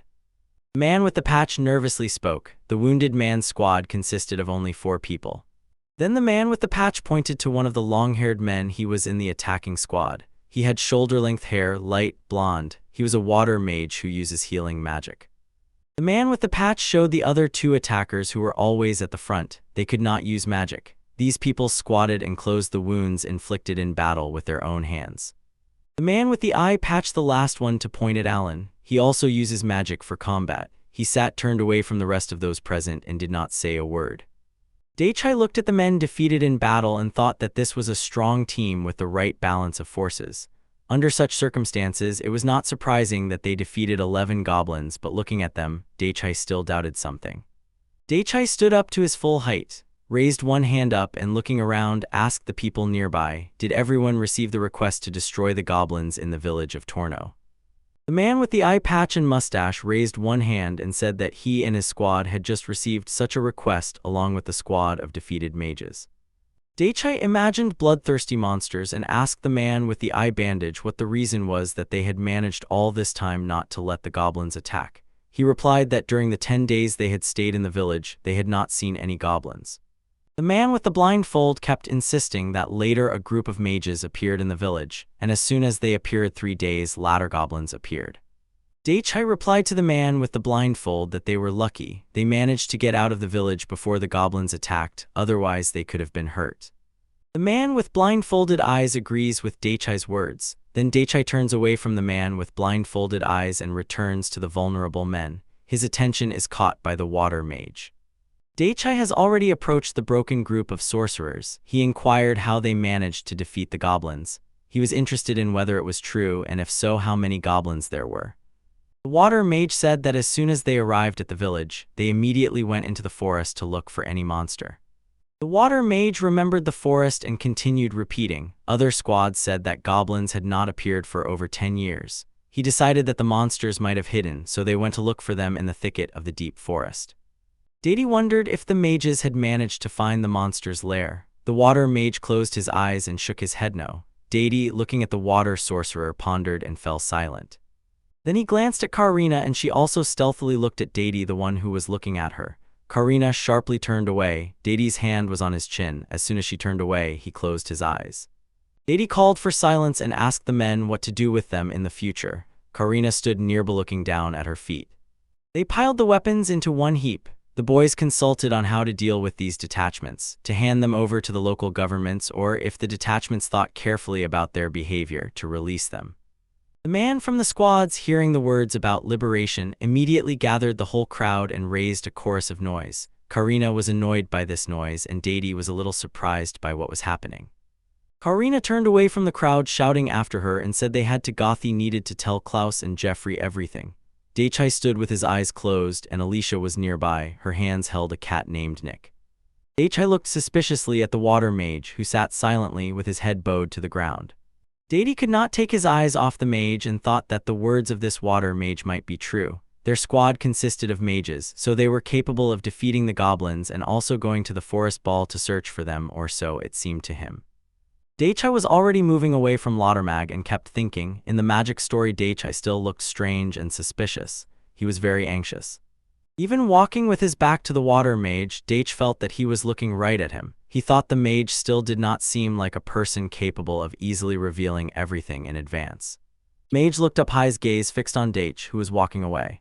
Karina walked through the camp following an old man surrounded by tents and lit torches. The man said that before the bandits attacked the village of Torino, there were 2 squads that hunted goblins. Karina came to the company manager with new data. The elderly man looked at Karina, turned slightly, and asked what she felt when she was there. The old man entered one of the camp tents. Karina lifted the canvas at the entrance and followed him. She said that the group of 4 mages has a very dark aura. She would not trust them just like the other travelers. The gray-haired man placed his hand on the wooden back of the chair, moved it aside, and asked Karina what she thought about the deal between the bandits. Karina carefully replied that they and the others needed to act just as cautiously. The old man sat on the chair he had moved earlier. The gray-haired man sat at the table. A small lamp stood on it. He scratched his beard and asked if Daichai really figured everything out by himself. Karina stood opposite the gray-haired man. Karina recalls the friendly Daichai who gladly welcomed everyone. Karina and the elderly man talk about his deed, how he organized a kiosk to sell goods. Karina decided that Daiichi's idea was connected to the incident in the village of Torreno. The old man put his hands on the table and pressed his chin to his palms. He said that tonight he would send his people from the bar to find out more information that cannot be taken outside Daiichi. Karina pressed her lips in anger, then immediately bowed before the elderly man. Her eyes were closed and she apologized. The old man took the cup and the carafe in his hands and she said, "Indeed, Daiichi tried very hard to make contact with the squad under the pretext of organizing a kiosk, not a person, not someone else, and it was even impossible to imagine this." The bent man looked at Karina and asked if the travelers had noticed this. His actions looked extremely suspicious. They recall the events of the interrogation of the Daiichi bandits. The old man says he is not afraid of bandits attacking the village, he is scared if bandits attack his caravan on the road. Karina silently listened to the elderly man and looked at him. He said it was not worth going deeper into their problems. The elderly man closed his eyes and continued sitting at the table. Then the older man looked at Karina again. His hand rose to his face and he asked her opinion about Daiichi. Karina replied with a stern expression that Daiichi has boundless conscientiousness. Karina recalls how Daiichi's back was moving away from her and says that Daiichi, besides magic, is also wise. He has enormous knowledge, and without a doubt his level of education is higher than Karina's. The old man was counting coins on the table and listening to Karina. She said that he can calculate in his head without paper and pen. He did it quickly and without any mistakes. The old man raised a glass with liquid to his lips and said that he also noticed Daiichi's talent in calculations. He said that he noticed not every experienced merchant can count so quickly in their head and immediately sign contracts. Karina recalled how she and Daiichi were in the forest. She wanted to practice combat magic and Daiichi took to calculating the distance of the strike by formula. She was very surprised. After her story, the elderly man was no less surprised by what he heard. The old man frowned, pressed his hand to his face, and asked Karina if she remembered what this calculation formula looks like, and Daiichi did it. Karina shook her head from side to side. Hina looked at the man and replied that she did not understand such things and, moreover, would not be able to remember them. Karina pondered and images of Daiichi began to surface before her eyes as soon as he started counting. She decided that he used calculations that were too complicated, but they were only approximate. In her view, Daiichi looked like a university professor. Then Karina remembered when Daiichi got tired or was tired of doing calculations, he took out a measuring device and counted the distance with that strange thing that was aimed at the tree. The man listened to her, blinking in surprise. The old man raised the glass closer to his face and said that Daiichi, when he was in his homeland, belonged to the royal family or had aristocratic blood. Karina held her hands behind her back and interrupted the man, stating that Daiichi could be both a rich and calm heir from a noble family and a spoiled son. The bent man pressed the glass to his lips, took a sip from it, and asked Karina with surprise why she thought so about Daiichi. Karina's face took on a strange expression. Her eyes narrowed, and she said that Daiichi behaves with everything in a straightforward manner. Karina's eyes narrowed even more, her eyebrows drew together over the bridge of her nose, and she said that she did not believe that Daiichi was capable of solving problems because all the troubles surrounding him were solved by others. Karina remembered how Daiichi performed on stage in front of him. Who was doing it was Alicia. Her face shone with satisfaction. Karina finished the story, she froze in place and her hair barely moved. The old man put the cup on the table. Karina suggested enhancing the level of response for Daiichi. The elderly man was surprised and interested in Karina's proposal. Karina, with a serious face, said that it was necessary to establish surveillance over Daiichi to the same extent as over secret royal aristocrats or heirs. The old man clenched his fists, his fingers intertwined. He was curious where Karina got such a proposal from. Karina looked at the man and raised one hand in front of her. She said that even for their country, Daiichi is too dangerous. He has first-class magic without attributes, and in his bag a bunch of curiosities they had not seen before. Above Karina's head stretched a high scar arch, and she continued to insist. Among other things, Daiichi has a high level of education, so he is capable of finding a way out of any situation, relying both on circumstances and on other people. Karina remembers the image of Daiichi. His hand was stretched forward and magic was gathering in his palm. Nearby a bunch of attributes, a mounted machine gun, a light bulb, a mobile phone, and more. We can take control of the country. Karina's face changed, it became anxious. Small drops of sweat rolled down her cheek. She closed her eyes and pondered. Karina grabbed her hands behind her back and began to speak about how if Daichi turned out to be the ruler of a more magically developed country. Karina's face was wary again. She narrowed her gaze and said that Daichi's influence in their country could be too strong. After listening to Karina, the elderly man pressed his hand to his face and sighed heavily. The old man frowned, gathering his eyebrows into folds. He threateningly declared that Karina is the daughter of Count Khrushchev, who belongs to the royal faction, and that she wants to defeat Daichi by any means. Realizing the man's words, Karina grimaced with anger, her face twisted. Shouting something, she took a step toward him. The air in the tent became heavy. She stopped by the table and leaned on it with her hands, and the man froze, staring at her motionlessly. Then he spread his arms to the sides and smiling said to her that all his words were just a joke. Karina's gaze was full of anger, her eyebrows knit together on the bridge of her nose. She said that because of the current situation in the kingdom of Gendorf, this joking prank could cost an elderly person their life. The elderly man looked away and scratched his nose. He replied that, if not taking into account Daichi's high status in his homeland for his goods and knowledge, two warring factions could start fighting over Daichi. Karina lowered her hands and said that the faction that sides with him will have more influence. Then Karina grabbed her hands behind her back. Behind her rose a dark castle, and she continued to repeat, "The scariest thing is that Daichi could be led in another direction." The elderly man thoughtfully fiddled with his mustache with his hands. Tossing it, he glared threateningly at Karina. He said they must do everything possible to prevent Daichi from leaving for another country. A group of boys was walking through the city. Around them were buildings and tall trees. The traffic officer walked behind all the boys, and behind him was a sword. Daichi put his hands behind his back and asked the guys with surprise why they had gathered in such a group. One of his companions, a girl with dark hair, turns to Daichi, her hair tied in a high ponytail, gloves on her hands. The girl smiles and asks Daichi why he does not like her company. The girl with a ponytail stepped up to Daichi's face, smiled, and asked if it wouldn't be better to have a companion like her on the team. Daichi shyly agreed with her words. The girl with a smile on her face pointed with her hand at the man with short hair, Dennis, and said that if Daichi doesn't like Dennis, she can scold him, and in general they can take some other girl into the team instead of him. Dennis crossed his arms and got angry. The girl with the ponytail continued to insist that it was better to have beautiful girls on the team instead of a medieval man. They introduced three smiling ones, one with dark hair, another in uniform, and the third wearing a helmet on her head. Daichi's face turned red. He nervously scratched his cheek and rejected the proposal, refusing it in front of the girls from the team. His cat Nick peeked out from his shirt, and Alicia smiled behind him. The girl with a ponytail looked at Danny puzzled. Her cheeks blushed slightly, and she said that he was very lucky. Daichi agreed to keep him on the team. Danny could not utter a word, blushed embarrassedly. Karina slightly turned to the guys and said that everyone must stick to the plan to set an ambush for the bandits. Karina completely turned her head to Daichi and told him that Dennis and Frida are Class B mages. Both of them could fight in close and long-range combat.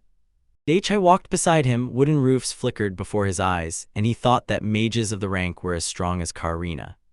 Daichi looked at Dania and Frida and thought that Karina specializes in wind magic. If the guys fight well, especially with fire magic, they might be stronger than Karina. Daichi praised the guys. They were surprised by his words. After a minute, Dennis broke into a smile, rubbed his prickly chin. He was touched and won over by Daichi's praise. Freyna blushed and said with a smile, "The entire security of the Bertram Company consists of mages above level D, so she doesn't feel anything special." Daichi and the guys were still outside. He turned back to them and said he didn't fully understand everything after hearing about Bertram's security. Apparently, they are very strong. Other people lived near the guys in wooden houses standing around, and children ran and played on the street. Dennis happily said that they are known worldwide as an ordinary security company. Karina walked ahead of the guys and began, without turning to them, to say that in battle Dennis is already becoming a pro in mass offensive magic, which can scare the enemy. The guys caught up and listened carefully to Karina. Daichi was exhausted. He closed his eyes. Darkness covered everything. Rays of light were breaking through him. Daichi thought that now he was starting to think about escaping from the guys. Rita said that this is the most effective way, and Dennis replied that she must not doubt this. Karina stopped near one of the buildings and fixed her gaze on a barrel hanging on a chain. The guys stopped not far from Karina. On the corner of the house hung a small barrel on a chain, and on it was a sign with the inscription bar. Karina ordered everyone to be silent. Daichai looked up in surprise, and from under his shirt in the neck area, a cat crawled out and growled fiercely. Daichai nervously looked at the cat. Curiosity gnawed at him. Why was the cat so angry? Alicia approached Daichai and the cat and began to wave her finger right in front of the cat's nose. She was also curious how the cat would react. The cat paid no attention. It continued to be irritated and meowed loudly. Daichai thought that Nick might have sensed bandits in the bar thanks to spirit magic. Daichai told the guys that there might be bandits in this bar. The cat Daichai, Karina, and Nick were talking. Karina asked Daichai what he understood about the robbers from the cat's reaction. Daichai, winking one eye, agreed with Karina's words. Karina smiled, raised her hand up, and said that at this pace she would easily handle this task if there were bandits in the bar. Denny's was the first to enter the bar, followed by the rest of the guys. The boys saw a small establishment with stairs to the second floor. On the first floor there were several tables where men drank from large mugs. From time to time the mugs clinked and plates with various dishes lay on the tables. The boys went inside. Denny's looked around and licked his lips. Karina went second. Daichai tried to do everything, but he was in the restaurant. The rest were behind. Karina carefully studied the establishment, and something on the side suddenly caught her attention. She jerked her head, squinted one eye, and said she had found exactly those they were looking for. Daichai looked at her in surprise and stood behind. Next to the boys stood men they had already defeated earlier. 4 sat at a table near the stairs to the second floor, drinking from large mugs and eating, while nearby walked a girl in a headscarf and apron. Alicia approached Daichai and said that he was fine. Frida covered her mouth with her hand, hiding a yawn, and said that it was well done. Daichai looked at the leg of one of the bandits sitting at the table. There was a hole in the pants, but the wound had disappeared. Daichai said that this bandit had already been healed. The boys remembered the dark-haired wounded bandit lying on the ground. Karina said that with those bandits there was a mage who cast Vola magic. For him, such a wound is nothing, will recover in a couple of minutes.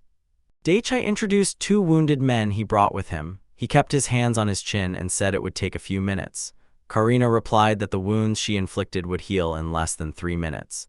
She turned to Karina and said that he thought they would just come to the bar and pretend to be drinking customers. Karina closed her eyes and lowered her head. She said that there was no need for this anymore. Denny's jumped up and sat down, staring with a gloomy look. He said he really wanted to drink. Frida, smiling, barely touched the depressed Dennis's palm and said that they could buy some alcohol and wait for them outside. Dennis took a large jug from an elderly mustached man, while Karina and the man in the dark hood stood next to the cart on the street.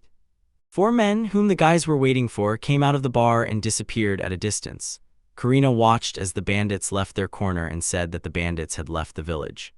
Dennis and Alicia approached Karina. Dennis asked where the bandits were heading in the forest at such a time of day. The men continued to pursue others who were moving away from them. Someone said they did not need to enter the forest to contact their own. Dennis and Alicia Carino crouched behind the corner, and Carino said that most likely the bandits' liaison was hiding somewhere in the forest. They approached him to deliver a letter with information about the situation in the village. Dennis ran his finger across his nose and, with a smile on his face, said that the Birdurm guards were smarter than he had imagined. 4 men were making their way through the dark forest. One of them had a large sword hanging on his back. One of the guys said, "If these travelers do not complete the task or something goes wrong, they will call for reinforcements." The guys were hiding in the bushes. Karina was in front, the others behind looking around, and at some moment Alicia's gaze caught something. Alicia sharply and cautiously said that someone was lurking in the grass. Dennis and Karina turned to Alicia. Alicia and the guys took off from the spot alert and made their way through the forest. Alicia called everyone and ordered them to follow her. The guys noticed a patch of earth where grass was growing. Alicia and the other guys hid in it. Alicia said that this was not acceptable. Daichai froze in surprise, staring into the distance, trying to understand what was happening there. Alicia, with a serious face, said that if you believe the bandits' talks, then one of the Avengers is sharing information with them. Denny said, squatting down, that when travelers are going to hunt monsters, it is quite normal for the wave to extract information from the locals. Frida sat nearby and said that there are many gaps in the knowledge of the locals. Did she turn to Dennis? He was interested in how strong the monster hunters were. Dennis replied, "Goblins cause a lot of trouble when they gather in packs, but they are quite stupid, yet they win by numbers." Frida, smiling, said that the territory is being explored in parallel with the hunting. Daichai became alert and thought that his assumption was confirmed. If the monsters turn out to be stronger than the goblins or there are too many of them, more armed forces will have to be brought here. Daichai arranged the goblin dolls with weapons in their paws. Then he reasoned, the number of goblins threatening the village does not exceed the number of people capable of defeating them. Daichai was already beginning to understand the plan of the attack on Torin.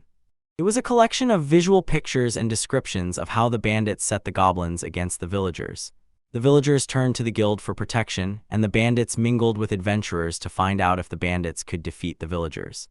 Alicia turned to the boys and said that the bandits did not need the whole village. They needed to defeat Bertram's company and rob the village from the opposite side. Daichai thought the plan to rob half the village and not fall into the hands of Bertram's company looked too suspicious. The robbers stood in the middle of the field exactly where they met another group of men. Supposedly, they had no idea about the possible ambush. Alicia replied, the robbers were on alert all the time. Karina squatted down and said that if Alicia could make everyone hear what the bandits were talking about, then Alicia agreed to try and closed her eyes. Then Daichai heard the voice of one of the robbers. He was surprised that someone was speaking. He heard again and again words about Bertram's caravan being in the city and the guards behaving suspiciously. Daichai was stunned by Alicia's ability. Karina said that Alicia used wind magic so the boys could hear what the bandits were talking about. One of the bandits said that the Avengers forgot in the village.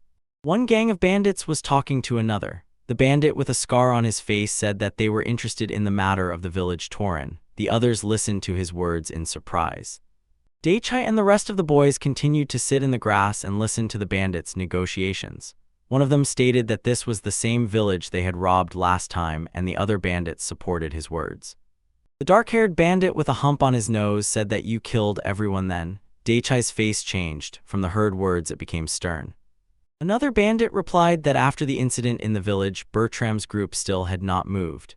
The bandit with a hump on his face replied that it was still too early to confirm this, and the one standing nearby asked what they would do next. Frida and Denise strained their hearing and narrowed their eyes. The bandit said that they were lucky Bertram's company had gathered here. The bandit with the crooked nose declared that this time they would hit the jackpot much bigger than in that village. The boys squatted down and continued to watch and listen to the bandits' negotiations. They were happy and encouraged each other. The bandit with a scar on his face recalled the meeting with Daichai and Kaarna where they were defeated. He tensed sharply and said that he had already warned. The guards were very dangerous. The bandit with the crooked nose said that only 2 of the guards knew how to fight. The bandit with a scar on his face replied, even the fact that there were only 2 of them did not make them less dangerous. The rest of the bandits stood silently. The bandit with the crooked nose and a smug smile said that one of the guards was a B-class mage, then calmed the others and assured everything would be fine. And since 5 mages in Rando were also already here, nearby 5 dark silhouettes stood up. Hearing this, Daichai along with the cat that jumped out of his chest and the other boys were extremely surprised. Daichai got scared and thought that these bandits were on the same level as them. Karina frowned. It was impossible to say that it would be easy. Karina told the guys that she went to report about those bandits. Daichai with a cat on his chest and Alicia stood behind Karina and smiled stupidly. Someone called Daichai and he flinched. It was Alicia. With a smile on her face, she asked Daichai to tell her about his parents. The girl shouted that Daichai possessed such revolutionary theologies, these inventions of world level. Daichai stood nearby and was confused. She scared him. He nervously picked up her words, agreeing. The first one looked puzzled. He wondered whether to tell Alicia the truth. Daichai himself did not know everything about these technologies, and in general, these were not technologies but simple goods. Daichai crossed his arms and thought that he needed to come up with something. He needed to say something else to Alicia to distract her and make her forget about her question. At that moment the kitten began to yawn and Daichai had an idea. Daichai said that he had information for her. Alicia looked at Daichai and lit up from his words. Daichai shouted that cats in his native land are very popular. Daichai pointed, the cat pricked up its ears and Alicia gaped in surprise. Daichai and Alicia continued talking about how in the country where Daichai was from, cats are popular, and the kitten sat next to the guys and watched them attentively. Alicia said that she also loves cats very much, so she understands why they are so popular, but here, where the guys are, cats are less popular. Daichai objected, cats are mega popular. Alicia picked up on Daichai. Daichai showed an image of a man bowing to a cat and recalled the presence of a coffee shop. He told Alicia that every 10th resident of his country keeps a cat at home, and in his country there are various cafes where cats are praised. Daichigaga remembered social networks where you can post photos of cats and they gather a bunch of likes. Daichai explained to Alicia how it works. As soon as a photo of a cat was sent, it spread many miles ahead. Daichai shouted that in his country there are various attributes for cats and that many things are made in the form of cats. He recalled cat houses and t-shirts with their images. Alicia was stunned by Daichai's story. She was filled with joy. She could not believe that things could take the shape of cats. In a burst of delight, she crossed her arms over her chest where the heart is. Alicia said with admiration that she understood the essence of cat products but did not understand one thing: why give ordinary things the contours of cats? Daichai laughed and began rummaging in his bag. Outside of it lay a handkerchief and a small flashlight was lit. Daichai took slippers, a watch, and a mug with ears, a tail, and the face of seals such as those depicted on them, or at least having their contours, out of the bag. Daichai said, "As soon as you look, you won't be able to resist anymore." Whatever she saw, Alicia grimaced with delight. She clenched her teeth, blushed, and could say only one word: very cute. Daichai continued talking about things resembling cats. There were plates, pillows, and adapters in the form of cats. To each of her words, Alicia responded that it was very cute, but she did not know what an adapter was, yet everything was equally cute to her. Alicia fell to the ground laughing with delight, and when she got up, she said that now she understood what Daichai meant. Cats must be cute. Alicia rose slightly to her feet, barely standing. She said that the expectations could not be less from Daichai's homeland. There they developed not only technologies but also simple household items. Daichai stood aside and smiled. Alicia bowed her head down, tears flowed from her eyes. She shouted that she must make tools in the shape of cats. She had always wanted to create magical tools. Such thoughts had never occurred to her before. Daichai put his hand on Alicia's bare shoulder. He tried to calm her and told her not to worry. Alicia was on her knees. Daichai knelt on one knee and continued holding Alicia by the shoulder. He said that she should not imitate this because new ideas might not come to her as to a creator. She is no worse than the creators and inventors from Daichai's homeland. Daichai got confused and suddenly started shouting that at the moment Alicia lost, everything went awry, a complete failure. The cat sat next to him and began rubbing his face with its paw. Alicia looked at Daichai with enthusiasm, and he kept shouting that now she just needed to be happy for the cats. Daichai held Alicia by the back and opened the tall gate before her. Just as the door opened, dazzling ray jumped out of the opening. He said she only needed to open the gate to the new world. Alicia looked at Daichai and exclaimed excitedly that she would do it. Alicia approached Daichai and said she needed his training. Daichai cheerfully replied that he would teach her, she just had to rely on him. Daichai thought that it was hard for Alicia to pull anything off. He was already a bit tired of it. Daichai continued telling Alicia about the properties related to cats. He showed her a soft cat paw. Alicia did not understand what this object was. Daichai replied that it was a device that could always crush a soft cat paw. Next, Daichai showed the cat carrier. Alicia saw this item for the first time. Then he showed the cat in the carrier. Alicia covered her mouth with her hand in delight. She recognized the cat in the carrier. It was Nick. The cat climbed out of the carrier wearing clothes with bells. The stylist couldn't understand why the cat was so cute. The cat slightly tucked in its paws and rested its head on them. Wings were sticking out on its back. Then it turned back. A robot cat appeared with a tray and one paw holding a drink. Nick, sitting nearby, looked at the robot. The robot cat greeted everyone. Daichai said, "Technology plus cats." Alicia waved her hands and said that Daichai needs to show her even more things related to cats. Daichai shouted that then we move on. Alicia has ears like a cat, paws like a seal, and her clothes have all changed. Daichai started shouting that Alicia should feel like a cat and become cute. Alicia got scared and joined the game. Daichai told her that she needed to start meowing. Alicia covered her mouth with gloves shaped like paws on the palms and said it was too embarrassing. Daichai's eyes and face became cat-like, and he ordered Alicia to say Naya at the end of the application. Alicia tugged with her gloved hands, drawing cat paws. She opened her mouth wide and meowed. She arched like a cat. Daichai said with admiration that Alicia succeeds at everything. She is so sweet. Alicia sat on his lap, her tail and paws hung over his legs. She raised her hands to her face and continued to meow plaintively. Daichai couldn't resist and kept praising her. Then Alicia changed into a cat-shaped pajama. She wore a one-piece pajama with a hood that had ears. She kept meowing. Daichai looked at her and cried with delight and excitement. Daichai was delighted, started shouting that Alicia was managing and that they had to continue. Behind his enthusiasm appeared serious. Karanash was shocked by what was happening. Daichai and the guys lay in ambush and secretly eavesdropped on the bandits' conversation. Daichai decided that the 5 bandits were mages of rank B. The bandit with a hump on his nose was smiling, and his 2 bandit assistants stood nearby. One was taller, the other much shorter. Daichai looked at them and thought, this is why they look so confident. The bandit with a scar on his face said that he personally fought the guards and has something to say about it. 3 bandits stood behind the man with the scar on his face. The man with a scar on his face said that it would be better for them to wait until the guards leave here. Deity was surprised to hear the words of the bandits. The leader of the 3-man gang, laughing, asked if the ball thrower was afraid of the guards. He replied that yes, he was afraid of them. The man with the crooked nose was surprised by the truthful answer. The man with the scar said that the girl was dangerous too, but at least he understood how she defeated them. He had no idea how that boy did it. The image of Daichai surfaced before him.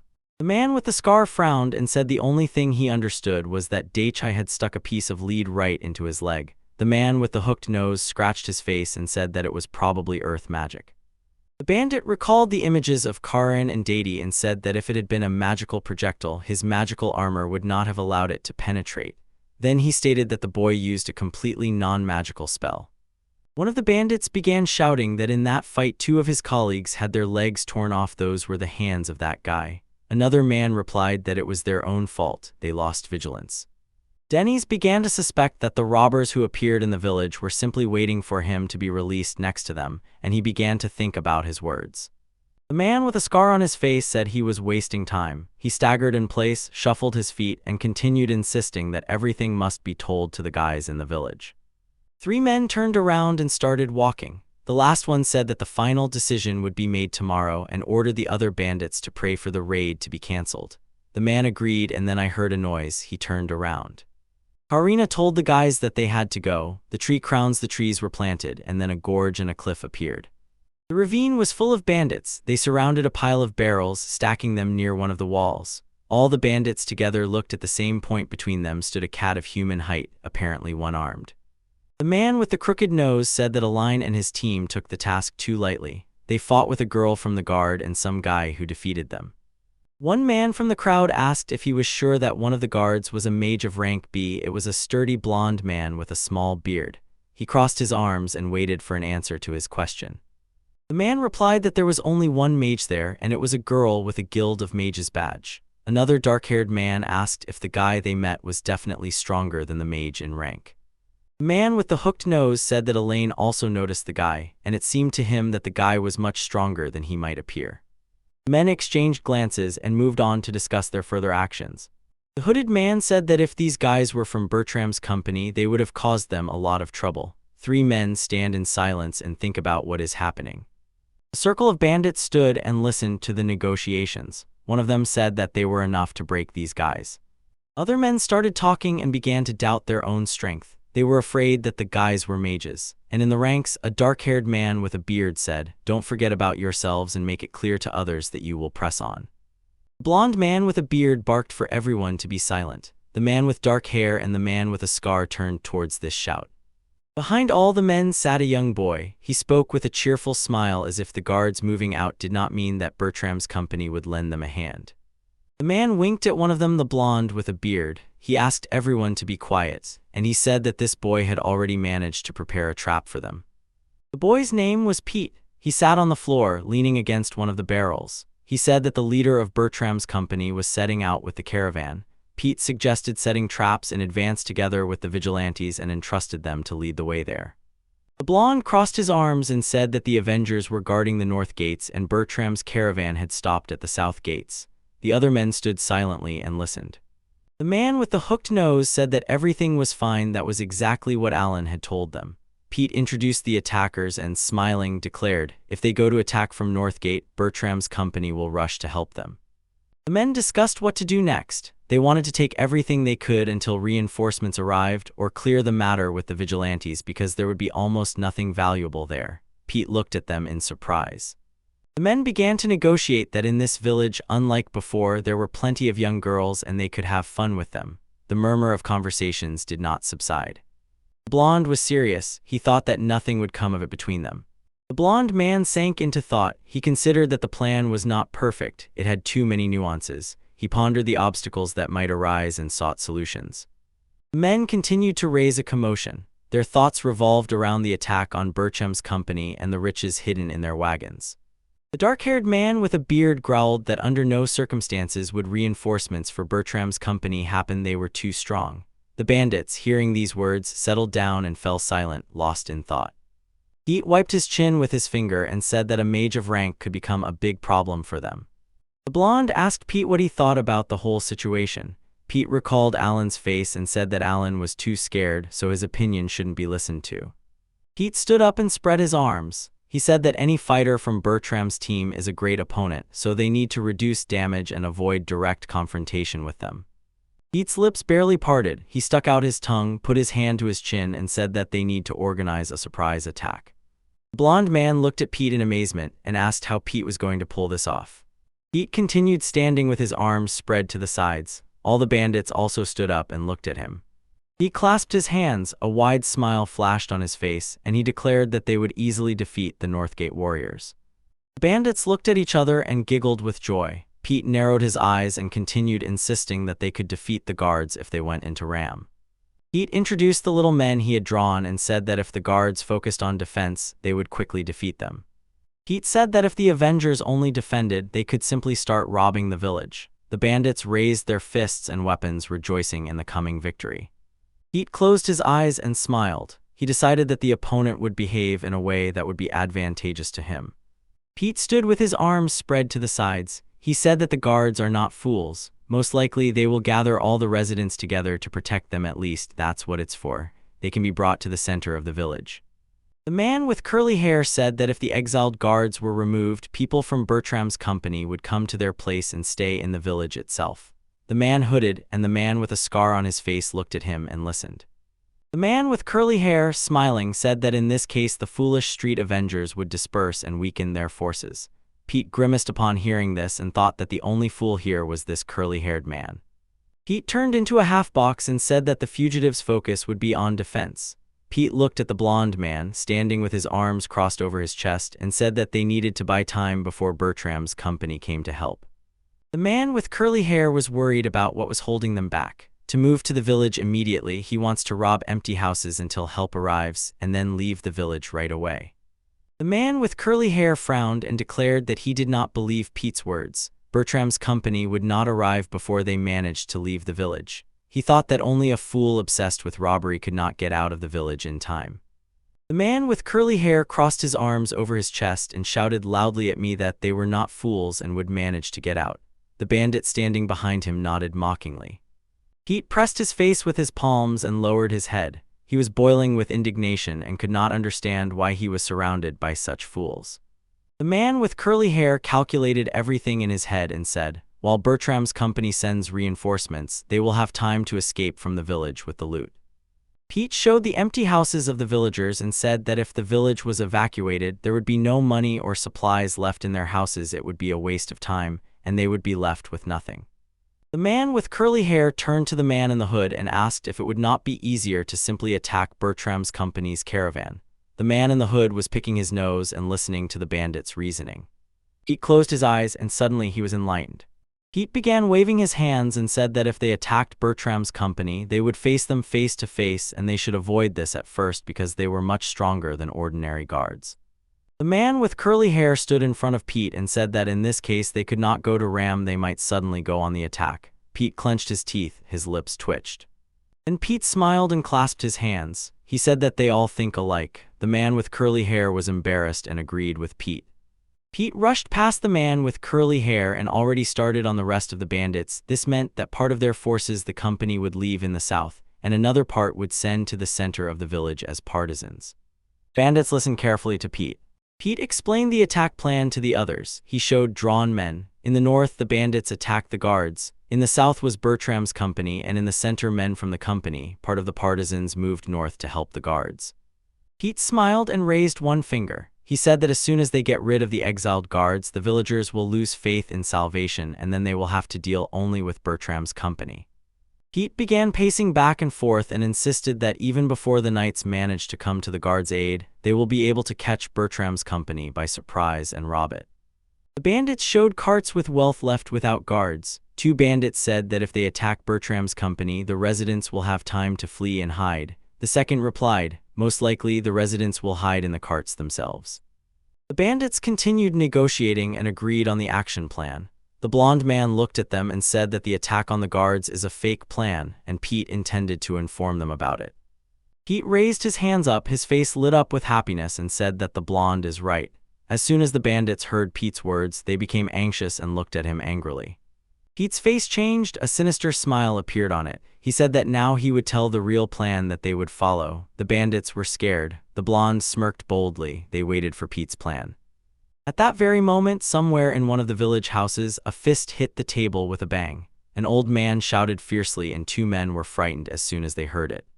An elderly man stood up behind the chair and spoke threateningly. He was surrounded by people on all sides. The action took place in the house of the village elder. There was a meeting about the bandits. They were hiding among the arrivals and their main group. The man was moving knights and helmets with spears. At the meeting, two problems were discussed. The first, what to do with the information obtained about the robbers, and the second, how to secure the village until reinforcements in the form of knights arrive. Regarding the information obtained by the bandits, the elderly man pondered. The leak occurred near the village of Teakura, and most likely, the bandits used the same tactics against them. Daichai thought about this. Daichai, Alicia, Frida, and Dennis sat at the table. Nick the cat sat on it, and nearby were mugs and a pitcher. Daichai placed his hands on the table and lay on them. Daichai's head was in his hands, and he said that they would agree with the plan devised at the general meeting. He showed a diagram. Around the village was a high wall, and the exits were only from the north and south. The north was guarded by exiled sentries and travelers, and the south by the company. Daichai introduced the little men and said that they could repel any attack. Part of the company would be sent to the center of the village to the guerrillas, with a separate detachment right in the center. It could help both the south and the north, and even notice if bandits penetrated through the walls.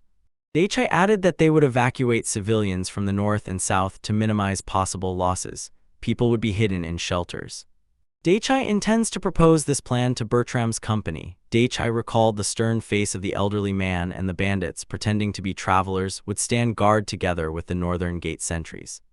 Dennis raised his hand and said that Daichai was not afraid of the plan's failure, which would leave them with nothing. Daichai looked at Dennis and decided that this was a wise view of the situation. Frida closed one eye and said that the villagers could not come up with anything better than their plan, and if they did think of their own, they would not have time to implement it, so in any case, they would have to agree with that boy's plan. Daichai barely opened his mouth. He was struck by such a frank story from Frida. Daichai and Alicia heard something and immediately looked aside. Frida said that in her opinion it was time for them to go. Dennis got up from the chair. His hands were on the table. He moved to reach his head. The cobbled corridors were lit by light from the windows. In one of the corridors, the boys ran into Karina, the leader, and another man. The leader responded threateningly that they must act according to the plan. The plan was as follows. Daichai, Alicia, Karina, Dennis, and Frida were to stay at Santa Claus in Southgate and prepare for the bandits' attack. Other fighters of the escort group would stand in the center of the village together with Captain Jeffrey, a dark-haired man with several scars on his face. They were to assist any party needing help at any time. They gave the order to prepare immediately for resistance. The guys agreed. Soldiers bustled around the camp with tents and wagons, and one tent, unlike all the others, stood aside. Daichai sat in the tent, a plastic bottle of water to the side and a pistol in his hands. He thought he did not know how strong the bandits' magical armor was, but it was worth considering. His weapon would not inflict fatal damage on the bandits. Next to Daichai lay various firearms. He thought about which caliber he should take with him. Daichai thought and imagined himself in military uniform with a weapon in each hand. He decided that he still would not be able to accurately determine which bandits were B-level magicians, so shooting at everyone indiscriminately would be a mistake. Daichai opened his laptop and turned on a video about how to shoot correctly. He thought, at first you can just chaotically attack everyone and then let each decide for themselves who will remain and who will remain. You will catch up and finish off later, or we'll put everyone to sleep with gas anyway. Daichai was distracted by a cat that brought him something. Daichai took the bundle. Nearby lay a whole bunch of weapons of various types. Daichai decided the cat just wanted to play with him, so it brought the bundle. At that moment, a voice sounded behind him as if from a radio lying on the table. Daichai flinched at the noise. From the other side of the radio, someone said that the plan was a fake. Daichai turned to the table and the radio station, and the radio station continued to repeat that their real target was the Bertrama company. Daichai continued to look at the radio, grinned at what he heard, and apologized to the cat, promising that he would play with it a little later. The cat sat and looked at Daichai, who at that time turned away from it. Daichai stood in front of the table on which lay a walkie-talkie. His body was covered in sweat, it streamed down his face. He was afraid to hear that the plan turned out to be fake. The cat stood nearby and looked at the table. Voices continued from the radio. They indicated that the Avengers were an easy target and that they would indeed act quite differently. Peter smiled and said that their real target was Bertram's company. There would still be time to attack the village, but the opportunity to strike Bertram's company caravan might not always arise. They must not miss this chance. Blonde Man said that their true goal was the caravan's cargo. Pete said that the cargo was also very important, but he wanted to take them by the head. One of the bandits asked if anyone had seen what Bertram's head looked like. Pete pointed to the dark-haired man Joseph and said that he and Joseph knew what he looked like. Pete showed the painted men and told the bandits the plan. They would send their guy who would just lose the letter with their plan of action, and the traveler near the north gate would find it and learn the plan. The men wildly flew into rage and began discussing. As soon as they learn about the letter, the company would immediately transfer their troops to the Vigilance. Someone else said that the company would rather just increase the number of people in the center of the village. Pete beamed with happiness. Pete thought that most likely they would transfer their forces to the center and leave the main accomplice near them. Pete raised his hand and said that those who stay near the head would be strong fighters and could defeat any enemy. The man with curly hair got angry and began poking Pete with his finger. He said that it was Pete who said how strong Bertram's guards were, and now it seemed as if he was hinting that the bandits should attack them and fight. Pete smiled and covered one eye. He said that if he and the three men standing behind him did this, they would definitely win. Pete added that they would manage if the blonde man was at the head beside them. The man in the hood said that they hadn't had strong opponents for a long time and that Joseph needed to be careful not to burn them to ashes. The men began to curse and threaten each other. They were asked to calm down. Several bandits stepped aside and rejoiced at this plan. They decided to win. The faces of 5 bandits twisted into malicious smiles. They were not like the others. Each of them was a true soldier. Pete raised a finger, squinted, and added that they need to use them to be more confident. The other bandits also looked in the same direction at the same moment. They tried to see into the dark depth of the gorge from where those terrible sounds came, too dark to make anything out. Some of the bandits peered into the darkness and were horrified. One of them said they decided to pull out their trump card so they wouldn't regret the defeat later. The head of the bandits stretched out his hand and shouted that everything was decided.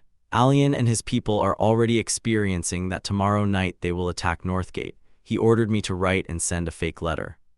The bandits moved and scattered around the cave. The leader kept insisting that the letter must be read with the smallest details. He thundered that the attack would begin tomorrow night.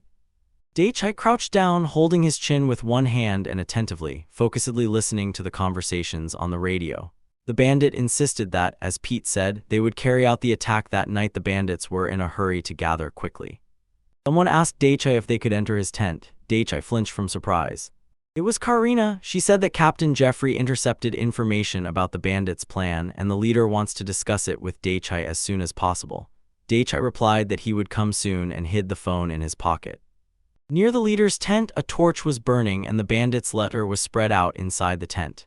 The leader raised his hand in front of him and said that the bandits would attack tonight. Daichai and the rest of the guys looked at the leader and listened to him. He showed the letter and said that a patrol detained a suspicious traveler who had a letter addressed to the bandits who entered the village. The leader, with a serious face, said that most likely the bandits realized they placed a partisan squad in the center of the village. The leader's face furrowed even more. He said the bandits need only one result to kill the guards and they want to do it quickly to capture the northern gate. On the walls were painted people. They clearly showed the bandits' plan of action. The leader said that they would become the next target. The bandits could not defeat them all together. They intended to deal with each one separately. Denny said that this was the plan of real bandits. Frida replied that this plan was doomed to fail if they did not have a good leader like in the army or in the night order. Daichai carefully followed the boys' conversation. The boys stood around the table where the leader was sitting. Denny's asked him why he had gathered them here. The head of state slammed his palm on the table. The leader shouted that he was not going to allow the bandits to do whatever they wanted. The partisan detachment had already been informed. It was heading to the imposters on guard. He wanted the boys to go to the northern gate and help. Boys listened to the chapter with excitement. Denny's pressed his palm to his chest and said he would carry out the order, but he was interested in what the leader would do at that moment. The leader replied that he intended to stay with the merchants. Karina said she also wanted to stay with the leader. The leader leaned back in his chair and crossed his fingers. He said that the company employees would protect him. These boys could not worry about anything. Denny's turned to the leader and said that it would be easier for the boys to fight if they knew the leader was all right. Frida replied that the leader should accept Karina's offer of protection. The leader began waving his hand and said that there were 5 masters of level in the bandit team. Karina's absence could negatively affect the outcome of the battle. Daichai recalled the bandits' negotiations over the radio and understood what their plan was. Daichai suddenly rushed to the leader and began shouting that before making a decision, the leader must first listen to him. The leader asked if this conversational exchange was urgent or not. Daichai said that the conversation was extremely urgent and Southgate could not be left unguarded. The leader got angry. He did not understand how Daichai's words could affect his decision. Daichai placed a gadget on the table in front of the leader and said that if the leader listened, he would immediately understand. Everything the bandits had come up with turned out to be fake. The leader looked at Daichai and at the object he had placed on the table, surprised. The gadget began to emit sounds. A voice came from it. It was necessary to deliberately spread false information about the attack. Another voice clarified whether it was necessary to lure Bertram's company directly into a trap. Boys were shocked by what they heard. The head hung over the device that reproduced voices. It was there they talked about the plan and the execution of this plan. The head did not believe that he heard a human voice from this device. Frida, surprised, covered her mouth with her hand. Dennis did not take his eyes off the table. Karina held her head and Alicia smiled cheerfully. Daichai lifted the device and said that this was the real bandit's plan. The head opened his mouth and asked what instrument Daichai had brought, but he changed his mind. He said that this information was not important now. He did not understand how this conversation came from the device and how Daichai got it. Daichai says that when they were in the forest behind the bandits, south of the village, about a kilometer from here, they left their device there. The head shuddered at what he heard. Daichai continued to insist that this conversation happened recently. Suddenly, a loud shout rang out, "Someone is coming!" Everyone, frightened, sharply turned toward the direction from which the scream came. A soldier burst into the head's tent, where the head himself and his guys were sitting, and shouted that the northern gates were under attack. There was a fight there. The guys turned to him, and he continued to growl. He launched a signal into the sky. The head sharply rose from his chair. Daichai looked at him. The head leaned on the table with his hands and pondered how to act next. Daichai raised one hand, closed his eyes, and lowered his head. He said he had a plan. Daichai points to one of the objects on the map. He says they are using the bandit strategy against them. Daichai makes a serious face and declares, everything is actually very simple.